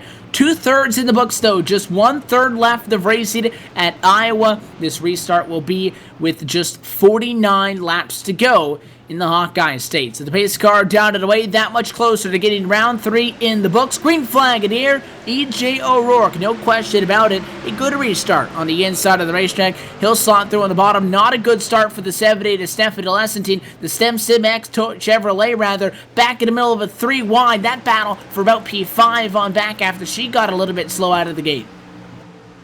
Yeah, and it looks like they're about single file to her position now as we have a battle just a little bit further back here. 21 of Matt Lacrosse looking underneath her, actually. And how about shout out to the 85. Got in early trouble in the race here. Has been patient, has worked his way back up. Adam Benefield, same thing. Haven't talked much about him tonight, or David Comstock for that matter. But we've said it before and we said it again. The veterans of this sport, the ones that have the championship drive in them, they know when to get to the front. And we've seen it many times from now retired veteran Jeff Gordon, NASCAR. Wasn't always the quickest on the start, but he would always find his way up to the front. And that's what you see with guys like Comstock and Benefield and Chad Cole, who's now running, I believe, in P5. Guys we haven't talked about all night long. They're making their way to the front, and some of them have fresher tires than the guys in front of them. Benefiel, a name that was in an accident at some point in this race as well. We talk about problems of 41 of Himstreet. Nice Himstreet save. will tag the fence out of 4. He hangs on to it. It actually is a very good job. because he doesn't even lose the spot. So the first side-by-side fight in front of him now, Scott Eckridge and Nick Silver. Gotta love Nick Silver, still looking for a trip to RSR Victory Lane, saying came so close in Atlanta in the Full Throttle Cup Series, has been there time and time again, trying to get the top 2. He's gone from 19th in qualifying, but more important than that, 34th in practice. He has improved this car all night long to get to 3rd. Yeah, Nick Silver is a very talented driver. I want to say, I don't want to be to my own horn, but who won that race in Atlanta? I believe that is a familiar driver that I'm sitting next to. Yeah. No, but Nick is a really good driver, though. He has gotten better throughout the year, and obviously I had my run-in with him once or twice. I believe it was at Kansas, and I was a little upset with him. Not justifiable on that one, you know. That's how I am when it comes to this competition, but he is a really good racer, and he gets better every single week as he looks down to turn 3. Let's see if he can pull the slide job and show just how good he is. Not quite there. He's going to lose the momentum off of turn 4 there. He's trying to find a way to get by that 70, but meanwhile, I was going to say E.J. O'Rourke checked out here, but we got another caution. The caution flag flies just as he was getting those legs stretched out and trying to run away with this one. So the yellow flies again at lap 108. So we'll be within the final 40 laps of this competition by the time we go back green. And I believe it may have been Dwayne Vincent involved. I know the number 13 is running towards the back of the pack with some pretty heavy damage on that car at this moment. You talk about you mentioned Adam Benefiel under the last caution. Well, he was in an accident. He's back in the top 10 spot. Dwayne, not quite the same luck for the driver that was challenging in the points into tonight's race. 3rd overall. That's about the 3rd accident or so that he's been involved with to this point, and it's been very bad for him. Talking about the points, though, how about Chad Cole, the number 8 DeWalt Toyota? Very quiet tonight, Thomas, and based on the way that this race has been, us not talking about you has been a good thing because he's your championship leader. He's P5 right now, so we've talked about how basically everybody around him in points has had a very poor night so far. That 8 machine's set to gain a lot. And that's the hallmark of what a champion is, and we know that Chad Cole can be a championship driver. Obviously, he had a long dry spell there for a while. Finally got his way back into victory lane last week in Michigan. Even he said it, that wasn't the way he wanted to do it, but when you're trying to win, you want to get it any way possible. So he's obviously a very consistent driver, always been a good, clean racer as well. And for him, basically, it's a matter of, I hope we're not jinxing him by talking about him here, but this is what he does. He and Dwayne are almost the exact same. They don't show their hand until the very end of a race. They quietly just stay out of trouble. He was running about 20th for most of this race, and he let the wrecks happen. He just works his way up. He knows he doesn't need to win tonight. A lot of the drivers are having troubles tonight. They're in the championship hunt, and if he just gets a top 10, he's going to get about 10 plus points on the second place driver in the points, Nelson Rivera there, who's right now running 17th. So for him to be like this, he's perfectly fine with that. I'm sure he would like to win a race again, go back to back. And he talked about it last week, saying that he may not be able to run for the championship, but if he's going to keep having races like this, he may be able to clinch a championship and still have a race to spare. We talk about how you can't have a bad race, and the thought that somebody could miss a race entirely and win the championship seems far-fetched, but I mean, based on how unpredictable it's been so far, I would not be all that shocked, in all honesty, if that were to be the case. So, there's a lot that can still happen in tonight's race alone, and as well, there's a lot that can still happen in this season with 7 races left to go, still on the clock, again, racing all the way through February. It's a long time away from now, and that's without any off weeks, so there's still plenty of racing. So as short as 10 races is, plenty of time for a lot to happen.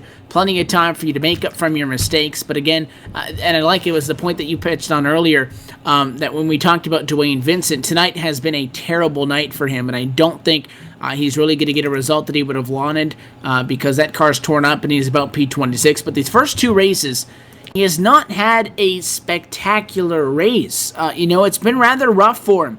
Through to this point so far. He's gotten in at least one little bit of contact every single race. Even Chad Cole averaging 7 incident points per race contact with another car is 4, so he's been roughed up a little bit too in these opening few races.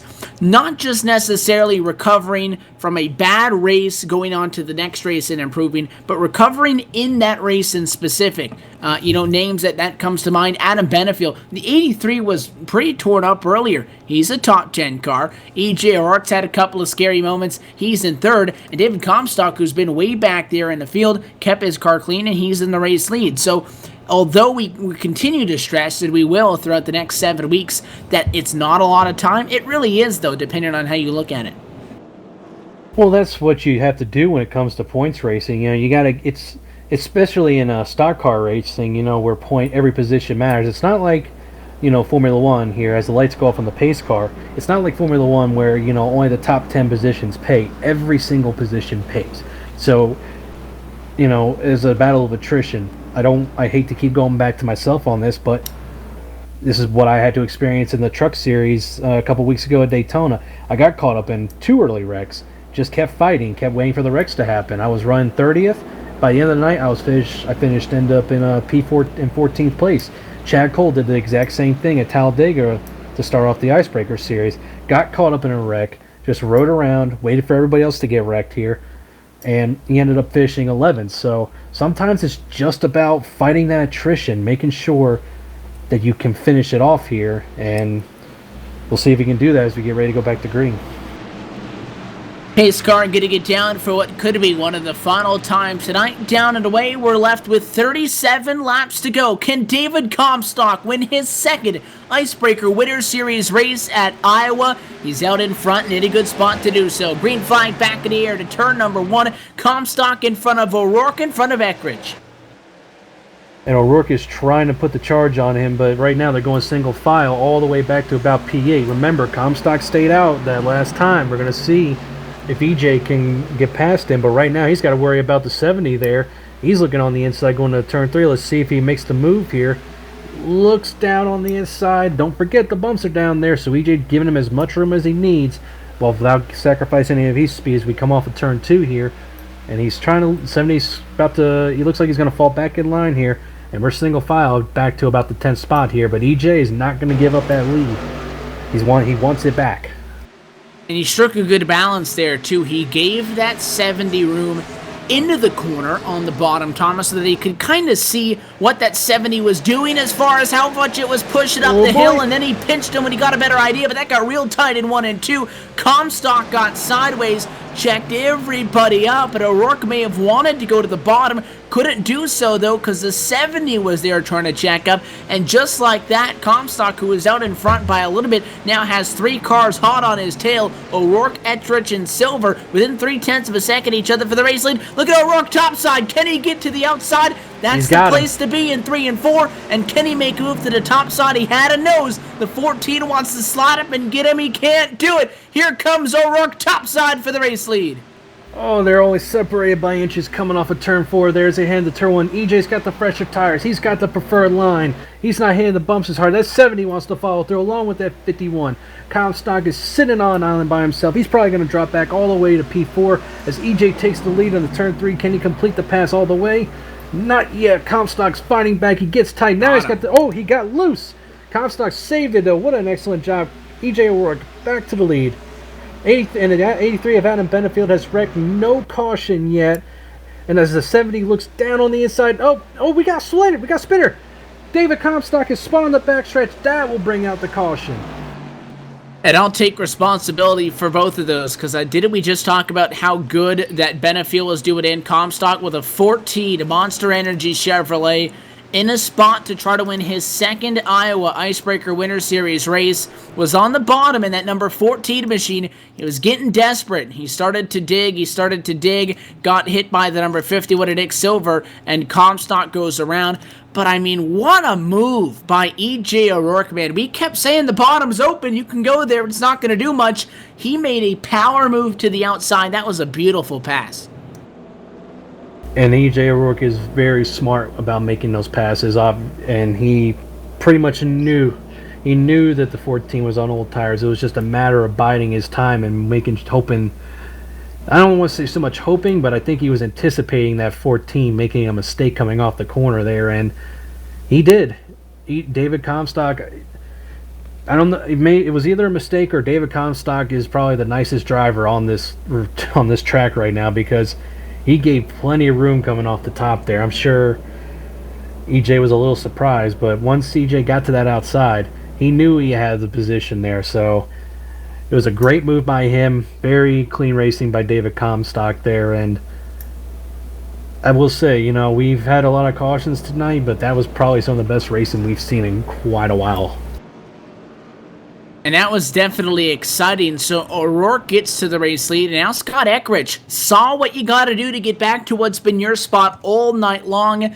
We'll see if the 70 can execute it when the time matters. We're going to be inside of the final 30 laps at Iowa. With that, we'll step away and go LSRTV nonstop so you don't miss a moment of the action, and back for what could be one of the final restarts. It's EJ O'Rourke, power move to lead the Iowa 150 at 30 to go.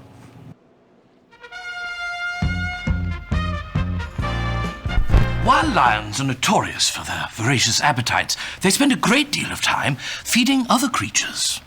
In fact, lions will take great care to ensure there's plenty to go around. As you can see, they keep giving with utter ferocity. Bravo, lions, and bon appetit. Do good, be a lion.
In the outside, contact made. 56 slides it at a 4. Who's going to be at the stripe? Dead even. Give it to Ryan Truex. Truex is your winner over Tandy.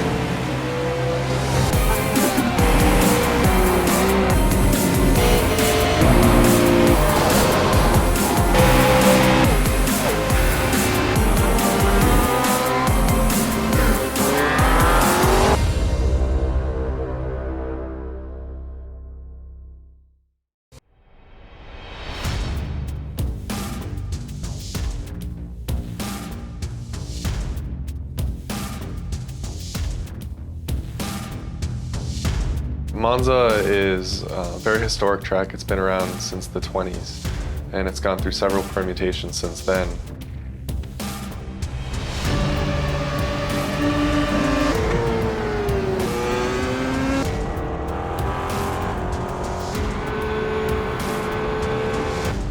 We're also bringing forward a number of configurations. So there's chicanes that they've installed since the track's early days. So they can use original, very high-speed configurations of the track where the cars would just blow through where the chicanes are today, or they could use a more modern version. So it's a pretty cool, compelling track.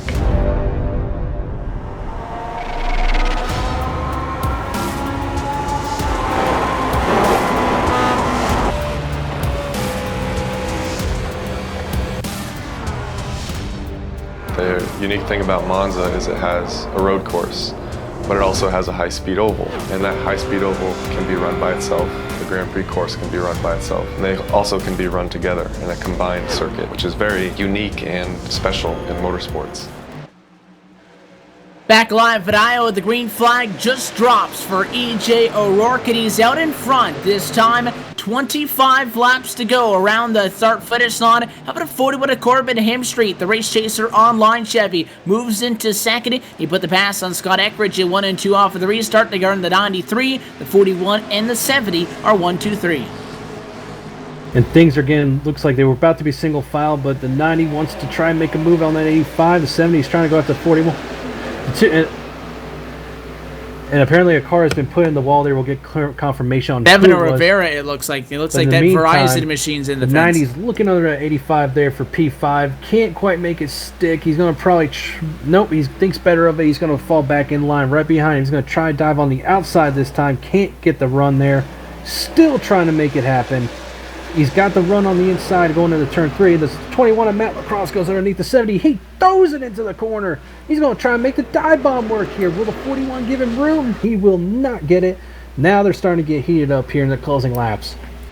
Just about to the apron, and as he ducks back to the inside for third, a caution behind him. It's big problems on the front straightaway. Jared Como and Brian Terry, the two drivers involved that are stuck up against the outside wall. This one starts, though, with that 24 of Como, and you know, you talk about Como and Christopher Hurlow, teammates running hard with each other. That's the 24 machine, and I'm surprised we haven't seen this tonight. We'll take a look at the replay.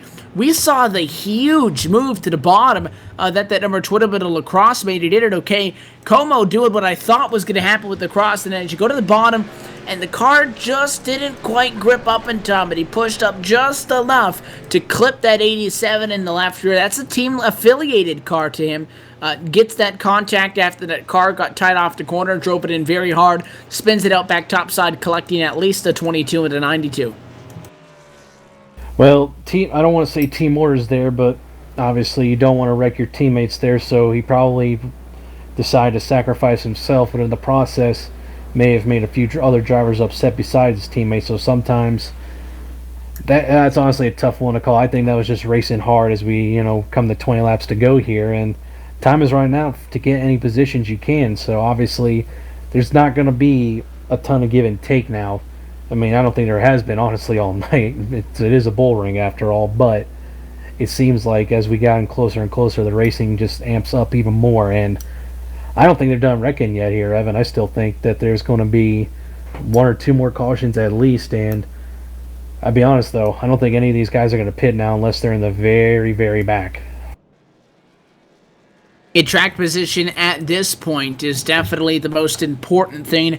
Now we start to count down how many restarts are we going to get if we continue to see a couple of caution flags through the end of this race. How many restarts can you get out of 20 laps to go? You're thinking maybe 4 or 5 laps to get a caution flag, get it out. You're looking at no more than 2, maybe 3 more restarts, caution depending. I would 100% agree that you can't be giving up those top spots at this point.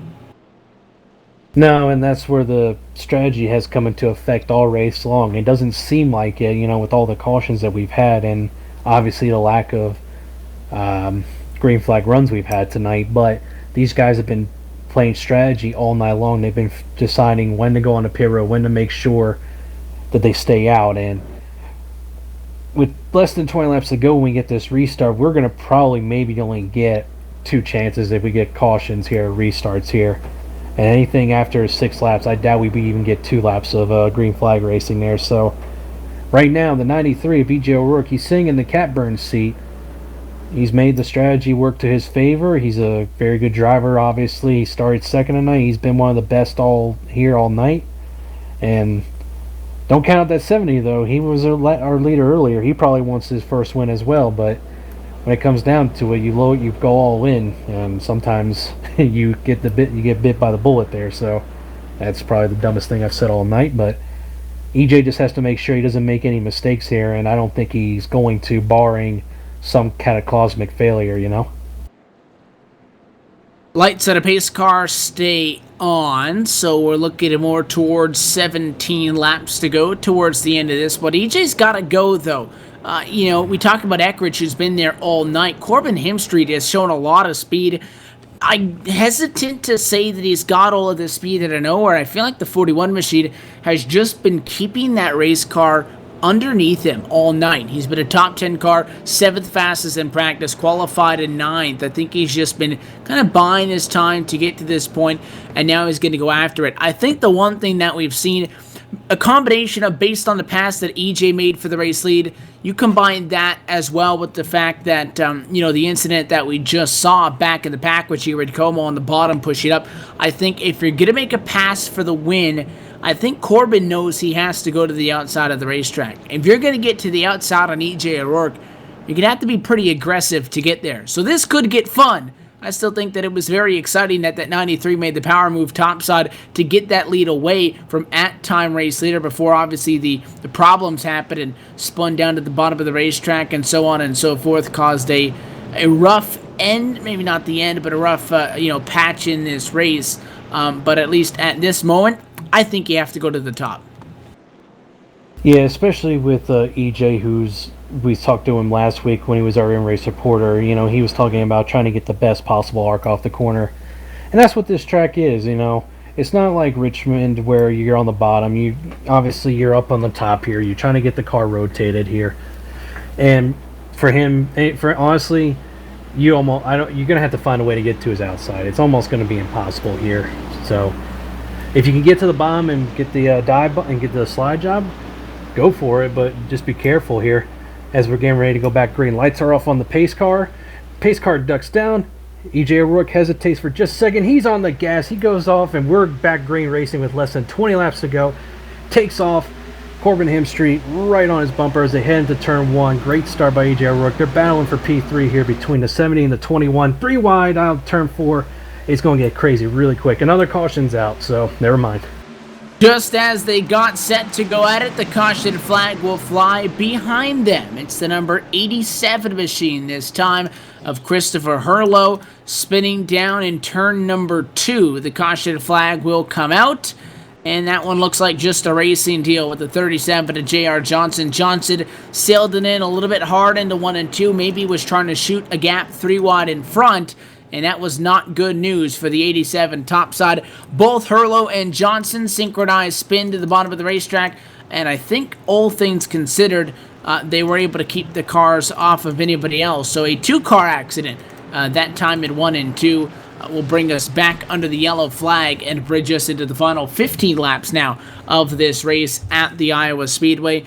In a situation where now I think you can make the math pretty easy. 2 more restarts, possibly on a good day. Again, it all depends. If we keep getting quick cautions, you might get 3. But EJ O'Rourke, again, having the ability to go from the pace car dives down pit road till outside of the restart zone. This track is not as big as some others. I think that's about maybe a 4 to 5 second window here. He's got the advantage to get down to turn 1.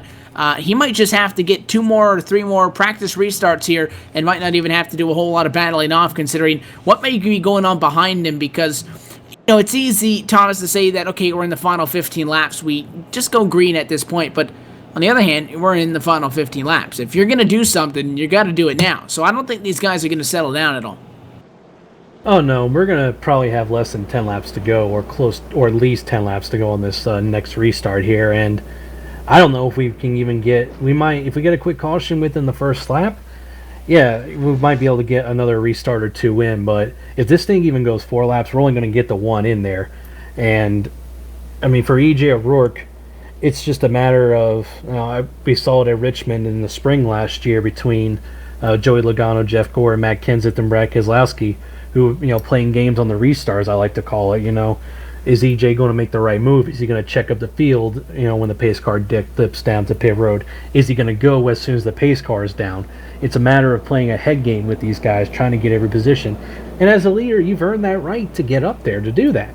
It's your choice as to when to do it. You obviously have to maintain speed, but you don't want to do something that, screws up your race and gives that 41 on the outside of you a chance to get a good restart. So, and as far as that, that's just one aspect of this. You also have to factor in, what if the 70 behind EJ gets just as good as a start, if not better? Does he dive it in underneath the 93 and take it, possibly 3 wide, or basically just try to get the lead from him if any way possible? So there's a lot of factors that are going to play into this last 10 laps or so here. It has been a wild up and down night. At this point, I don't think anybody wants to cause a caution, but you might have to get a little bit physical if we're talking about the race lead here. Probably not the smartest idea, because in RSR, if you're deemed the cause of the caution, you do receive a penalty for such. So moving somebody out of the way for the race win would make sense. Wrecking somebody would not, and it's a very thin line to walk here. Iowa, we keep saying, is a short track. It is the smallest track we're going to see on this Icebreaker calendar. but it's still pretty big. I mean, the speeds that these guys are running is to the point where, based on at least what we've seen tonight and how unpredictable these cars are, I don't think it's in somebody's best interest to try to execute a bump and run. I don't know. I mean, the bump and run is a very hard move to execute for a reason, because you don't want to end up wrecking the guy in front of you, obviously, because then you end up, if a caution comes out, it's on you, you're done, that's pretty much the end of it. But in cases where, like this, where you're at Iowa, as the lights go off on the pace car here, if you're on that high side in turn 3, you can execute a bump and run, but it's an unconventional one, because you think, okay, well, obviously a bump and run is simple. You move the guy, you get his wheels off the ground, you get him up on and get him out of your way by shoving him to the outside. Problem is, if he's already up against the wall, you do that, you risk you're putting yourself and him in a wreck.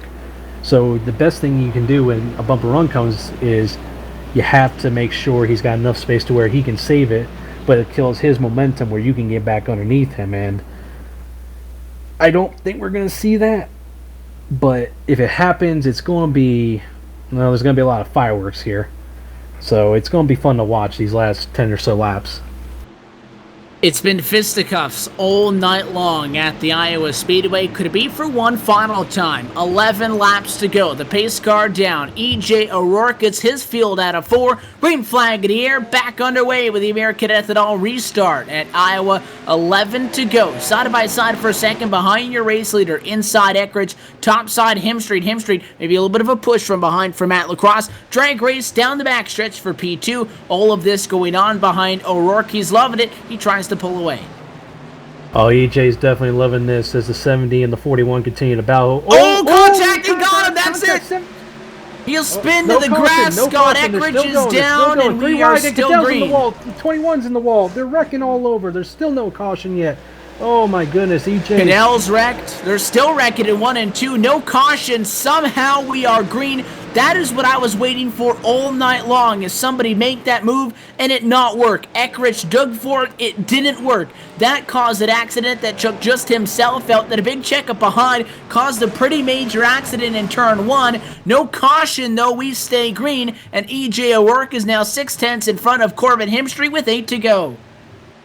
Is Brian France monitoring this race? Because that was a that was a caution. Or no, David Hoots is the one that's in charge of that, isn't he? We saw a caution for a car that spun to the apron by itself earlier, and then that big one, no caution. I guess it's iRacing trying to make the unpredictability of the caution flags accurate. The toss-up sometimes. That's the one thing it's working. Oh, we got a battle for the second here as the 90 here. Weber goes under the 41 of Corbin Hemstreet. Can he make the pass complete coming out of turn 4? That is where the trouble spot has been. He's going to try and make it stick. He got a good run. He hasn't lost any of the momentum, but he's losing just a tad of it. Ducks him right behind him. There's single file. He's going to try and shoot to the outside, try to get the run again. He's trying to pull the crossover move. The problem is, I think he's doing the crossover at the very wrong spot. He needs to try and do that off of turn 4 to get the run out of turn 2. If you can understand what I'm saying by that. He's trying to make it work out of turn 4. Still there, wiggles just a little bit. Falls back to P3. I just don't think he can make that move happen right now. He's going to have to figure out something, but regardless of what's going on here, all I know is E.J. O'Rourke is loving this as they keep battling. He just keeps on sailing away, sailing away. And he's enjoying it because at this point, they'll take 5 laps to go. The next time they come across the start-finish line, caution at this point would end this race. Maybe should have seen one. Corbin Hemstreet and Daniel E. Eberhardt sure feel like there should have been one because it may have given them a chance to fight for the race win, but they're fighting for second instead. O'Rourke just has to limit, make no mistakes, get to the end, and it's his race at Iowa. The battle for second still up in the air all the way to the bottom for Daniel E. Eberhardt. He might be a little bit quicker, but with Hemstreet having that preferred lane topside, the run out of 4, going to give the advantage to the 41 at the start-finish line. He's making Eberhardt work for it, and they're going to contact for the number 2 spot. Eberhardt pushes up. That's one way to move him out of the way. 90 to second. And Chad Cole, we just saw it there. He, as the 90 completed the pass, Chad Cole got loose or somebody tapped him. He goes up into the wall. He's going to lose a couple of positions. Right now, the only battle on track I could see is the 15 of Jeff Ward going after Rhett McBride here. But other than that, Oh, and the 41, he's drifting. Look at him drift. He can't save it. Oh, and he's in the wall. He ran out of room. He stepped it up the hill once or twice and eventually ran out. I think he was going to turn one, Thomas, to send a message to Eberhard because Eberhard bumped him out of the way. I think that 41 overdrove it a little bit, trying to repay the favor. That's short track racing, baby, as we got about 2 laps to go here. Next, double popsicle sticks. And next time will be the white flag for E.J. O'Rourke. That 90's going to try and chase him down, but it's going to be too little too late here.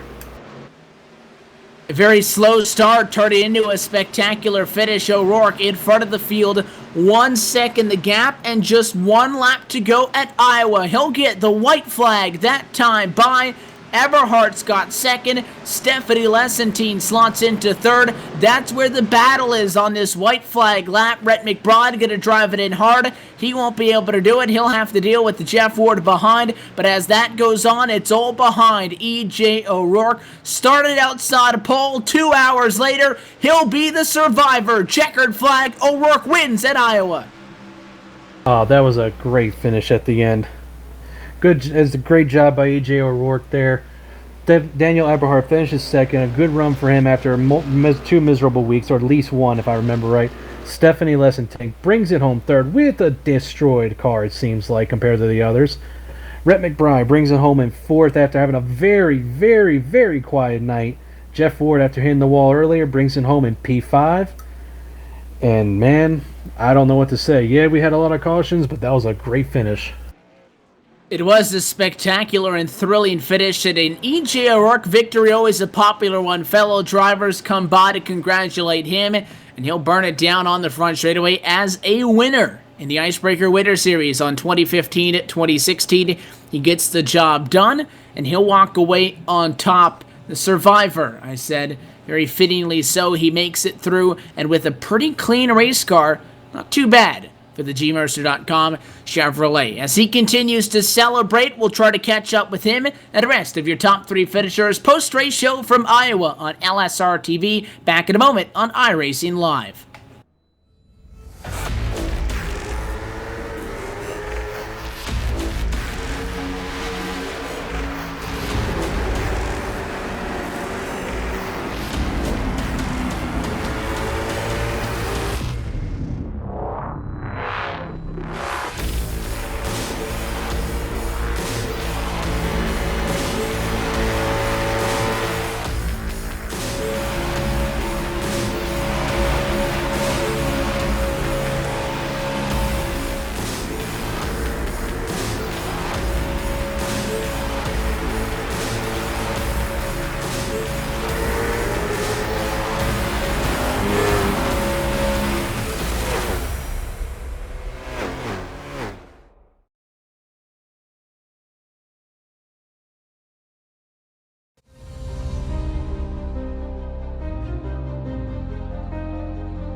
Truex in the outside, contact made. 56 slides it into 4. Who's going to be at the stripe? Dead even, give it to Ryan Truex. Truex is your winner over Tandy.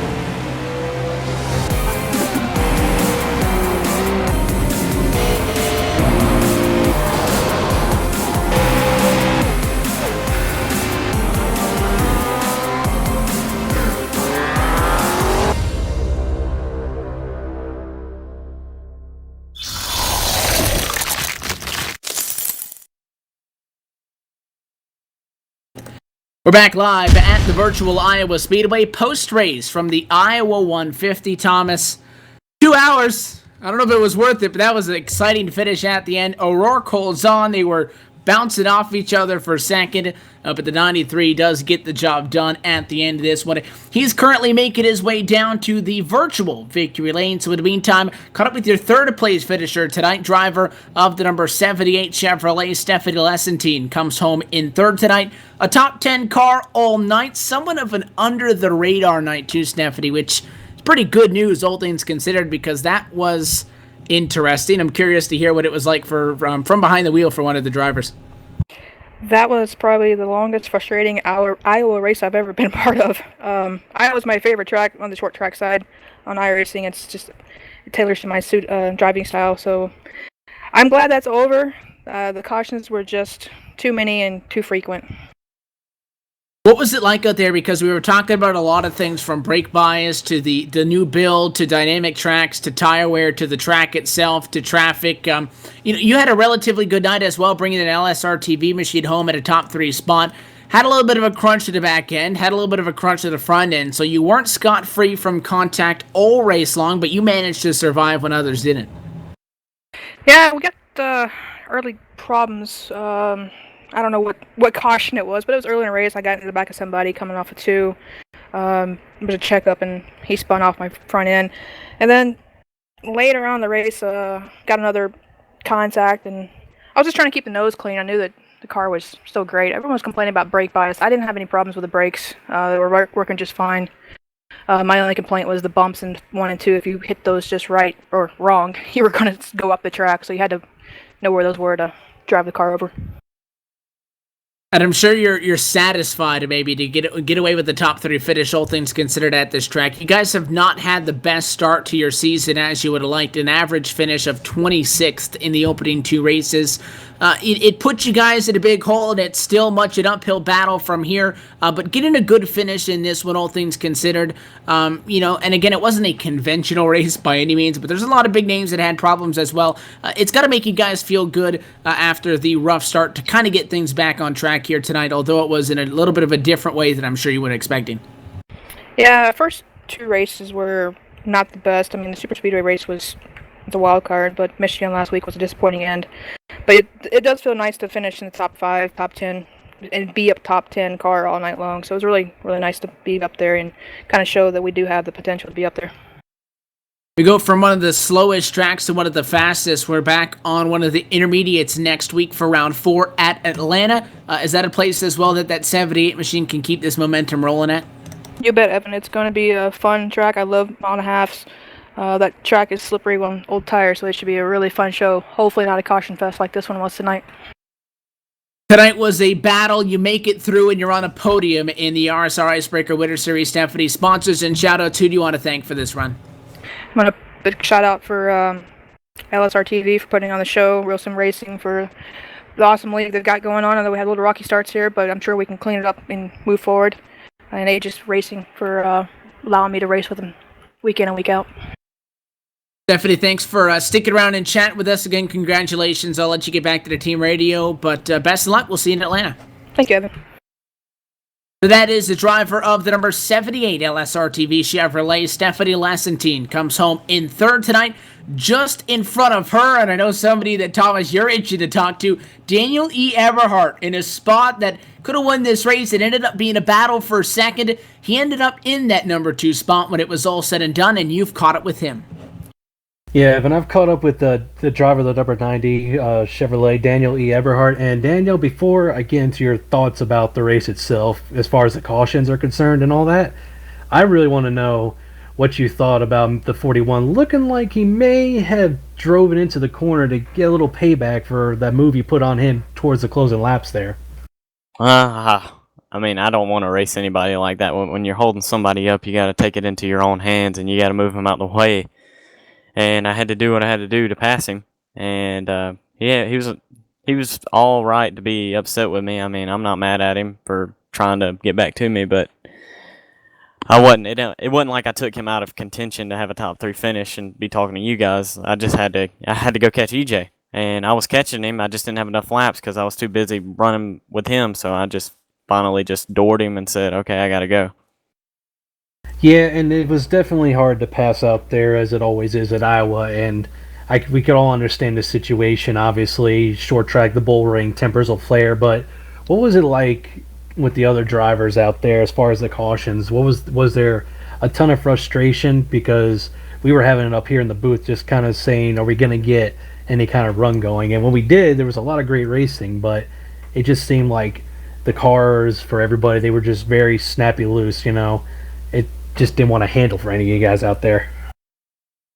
Yeah, well, I don't know if you noticed, I spun out of the lead. I was leading the race, and the setup was just terrible. I don't know who they have building these setups, but the setup would just, you'd be so tight, and then all of a sudden out of the corner it would just break loose. And I've always struggled with that here at Iowa, and it's not stable. It's just the splitters beating the ground, and I don't think it was too much of everybody getting upset with each other. I think it was too much of the setup coming into the hand. You had great drivers out there like Jeff Ward, you had David Comstock, you had great drivers out there just spinning it. And, that's really where you just start scratching your head like, man, it ain't the drivers, and it's just the people out there people creating these setups. Yeah, we saw that happen to you after you got the lead there, and we couldn't believe it, and at one point that's another point I had to ask you is, after that spin, you were back there in about 20th or so. Honestly, we weren't able to keep an eye on you because we had a lot of stuff going up front, obviously, but, you quietly made your way back up there. How were you able to actually do that? Was it pit strategy or just a simple, being in the right place at the right time? Maneuvering through traffic. You just, you had to drive it in really deep and just wash up in front of people. It was the only way you could pass, or sit there and go into the middle line when people are expecting you to go low and just make them go up the track a little bit more. And then a little bit of pit strategy did it. I went in and got fresher tires, and I think that's what was helping me catch EJ at the end. So I guess you could say a little bit of maneuvering through the field and pit strategy. Well, it was obviously couldn't keep an eye on you all the way through, but it was a great comeback on your part there to finish in second, just one spot short. So who makes it possible for you guys in that Chevrolet Camaro number 90 for you? Pretty much myself. I'm pretty much a lone wolf, but I have Jeff Ward down there. We kind of cheer each other up when we get in tight situations, and he's a good cheerleader. And my grandma, who sits in the other room watching you guys. And I just want to say thank you to you guys for putting on this great show that y'all put on week to week. And just thanks to the admin to put on this racing too. I know it's always a pleasure talking to you, Daniel. And when we see you in Atlanta next week, we'll probably see a little bit more of that car up front, I would assume. Thank you. And there's your second place finisher, the number 90 Chevrolet Camaro, the number 90 of Daniel E. Eberhardt. And Evan, I think you've caught up to a guy that's going to be celebrating tonight and a very popular victory in Victory Lane. He got his money's worth out of the celebration, and he had to work hard for this one. Over 2 hours start to finish. Only gains one spot, but it was the most important one. Power move, top side, late, holds on to get the win. EJ O'Rourke, your winner at the Iowa Speedway. EJ, congratulations. How you feeling, though, after 2 hours? That race was grueling for sure, but a win's a win. I'll take it, especially with the we had, there's great caliber of drivers in this league. You might not have looked at tonight, but this track's real tough and tight. And, I'm sure we'll go back next week and have a bunch of green flag runs. But, man, that was tough. It was a physical night, all things considered. But we talk about, the strategy in this race. Not a lot of passing for the race lead, especially late. Under green flag conditions. We kept saying all night, guys would go to the bottom, and you can go to the bottom. The bottom's there. It's just not going to work.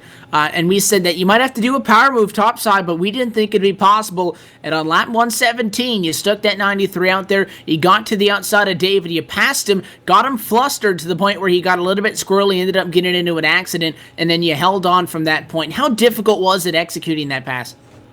Well, David told me he was probably going to take 2 tires going into the final round of pit stops there, and I was set my eyes on 4 tires because I was comfortable on how it drove on 4, and he restarted as the leader, and I restarted third, and since we're teammates, he let me know when he was going so we could get the 1-2 on the track and try to hold back the rest of the field, and obviously having fresher tires than him, I was going to be a little bit quicker, And I just kind of hung there. Didn't want to put too much pressure on since he helped me out and let me know when he was going. And he made a couple mistakes and just slid the car around and made a mistake going into one over the hump there. And I got those outside, and the outside's so much preferred over the bottom. So I was able to clear him, and then he got caught up in a wreck, which is very unfortunate. But wow, that's awesome. A popular win for sure. A lot of people passing their congratulations to you. You put the gburster.com Chevy in victory lane. A relatively clean car, too, which even for a lot of our top finishers, not something that they can say. A lot of guys that he mentioned, there's a lot of veterans in this series. There's a lot of big-name drivers as well in this. And we've seen all year long, from February, that RSR can put on a show. Tonight was a rough one, though, but there were a lot of veterans at the same time having issues, as well as some of the rookies in the series. What did you do, or, how did you screw your head on for this one to be able to take it easy, keep it underneath you, but at the same time still have a competitive car to be there at the end to make that move late? Well, Evan, I ran this race last year and then started on pole in the Icebreaker series, and the biggest mistake I made was I lost my track position early, and I just couldn't get back up through the field and didn't have a chance to win at the end. So I made sure I didn't lose my track position and try to make the right pit calls there and try to stay within the top 5, top 10, just so I'd have a shot and not get back there in the scramble. So that was really important tonight, and it paid out. I was able to get around those guys and able to hold them off. You hold them off. Now we look on to round number 4. I'll say back to our regularly scheduled programming as things look to get back on track at Atlanta for round number 4. You got to win now. Can you bust it open, get 2 in a row? I hope I can bring this Gary Mercer trucking team back-to-back wins. It's something I've never done in this league. So Atlanta's a great racetrack, and hopefully we could overcome our bad luck from the beginning of the year at Talladega after I wrecked out. But the last 2 weeks have been good. Hopefully we can go back-to-back. Second consecutive top 10, your first top 5 with your first win on the season. AJ sponsors, shout-outs. Who makes it happen for you in that gburster.com Chevy? Gary Mercer Trucking and Brendan Gary, of course, all them. Pappas Hardware, my team, Timmy Hill Motorsports, all my teammates in this league, David Comstock, Chad Cole, Jimmy North, Matt Lacrosse, all them guys down there. Just been a great race. Real Sim Racing, all you guys, LSRTV. And just, Chevy, I'm really happy right now. Well, hey, AJ, congratulations to you. It was a hard-fought race, and all things considered, you gave us some excitement there in the final 50 laps to dig that one out. So congratulations to you on the good run tonight. Wish you the best of luck. Hopefully we'll see you guys up front running good as well in Atlanta. Great. Thank you very much, Evan. That is EJ O'Rourke, your winner from the Iowa 1-50. 3 down and 7 to go in the 4th annual RSR Icebreaker Winter Series campaign. Let's wrap it up, though, from Iowa and take a look at your finishing results. We talked to EJ, Daniel, and Stephanie. The 93, the 90, and the 78 come home 1, 2, 3, respectively. Rhett McBride and Jeff Ward in top 5 positions. Nick Silver, David Comstock, Chad Cole, Matt Lacrosse, and Mike Kelly come home through 10th position. Nelson Rivera, 11th. Corbin Hemstreet, 12th. 13th is John Abbott. 14th to Dwayne Vinson. And 15th was Jason Swan, Mike Montesi, Cisco Scarmuza, Scott Eckridge, Douglas Wyatt, Joseph LaPlaca, and Jonathan Cadell, the 21 drivers that finish on the lead lap. Brian Terry, 2 laps down in 22nd. Everybody from here on out pretty much behind the wall. Christopher Hurlow, J.R. Johnson, Dale Rentz through 25th. Jared Como, Paul Fugate, Adam Benefield, Tyler Herr, and Tom Dryerling through 30th. 31st, Anthony DeBarro, Nicholas Orth, William Amaker, Doug Roth, and Austin Yarbrough through 35th. And then Greg Omo, Jimmy North, William Hale, Eric Arnold, and J. Randall Watkins through 40th. Interesting, a word that we often use a lot to describe these races because no Monday night is ever the same. Tonight was a unique one. It was exciting at the end, I'll give him that. Happy to see that EJ O'Rourke got the victory. Happy that you guys stuck along for the ride there because that finish was quite a good one. Thomas, before we step away, what are your final thoughts from Iowa and what are we going to be looking forward to in Atlanta? Well, first thing I think we're looking forward to is we're going to have green flag runs in Atlanta because that's a track known for them. And after tonight's race, give or take just over 2 hours with all the cautions we had and the difficulties the drivers were having with their cars, I think we'll see a little bit better passing and a little bit better racing down in Atlanta. And tonight's race, it kind of spread the points out just a little bit more. You had Chad Cole, even though he snapped loose, he was able to save it and brought home that top 10. That's going to increase his point lead, and you're starting to see guys just kind of pull away ever so slightly in terms of points, and it's going to be a bad night for, Dwayne Vincent. Obviously, he's going to fall back very far behind, and Nelson Rivera didn't necessarily get the finish he wanted either. So right now, it's a shakeup, but that number 8, DeWalt, this week Toyota, it's pulling away, and we're going to see if he can keep it up if he races all these races left in Icebreakers. Chad Cole did have a good run tonight. He extends his points lead through 3 races. And with that, Iowa is done. And we look forward to seeing you in Hotlanta next Monday night. Until then, I encourage you to go to LiveSimRacing.com. Check out our full broadcast schedule. There's plenty still to come in 2015.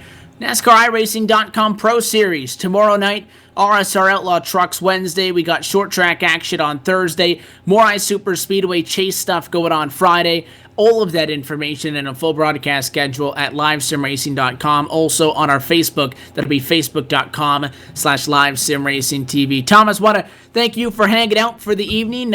Couple of circumstances. Jacob out with an illness, so we hope he's feeling better. Andy Kessler gone for the night as well. We look forward to seeing them again next Monday night. But thanks for sticking around. So on behalf of myself, Evan Pasoko, as well for Thomas George and LSRTV's executive producer, Laura Lawson, we want to thank you for tuning in. And one more big congratulations to E.J. O'Rourke, your winner in Newton, Iowa. He walks away with a checkered flag after a grueling Iowa 150, hoping to get his 2015-2016 RSR Icebreaker Winter Series presented by Hippie's Paint Shop back underway. Good night from the Hawkeye State. We'll see you next Monday night in Hotlanta.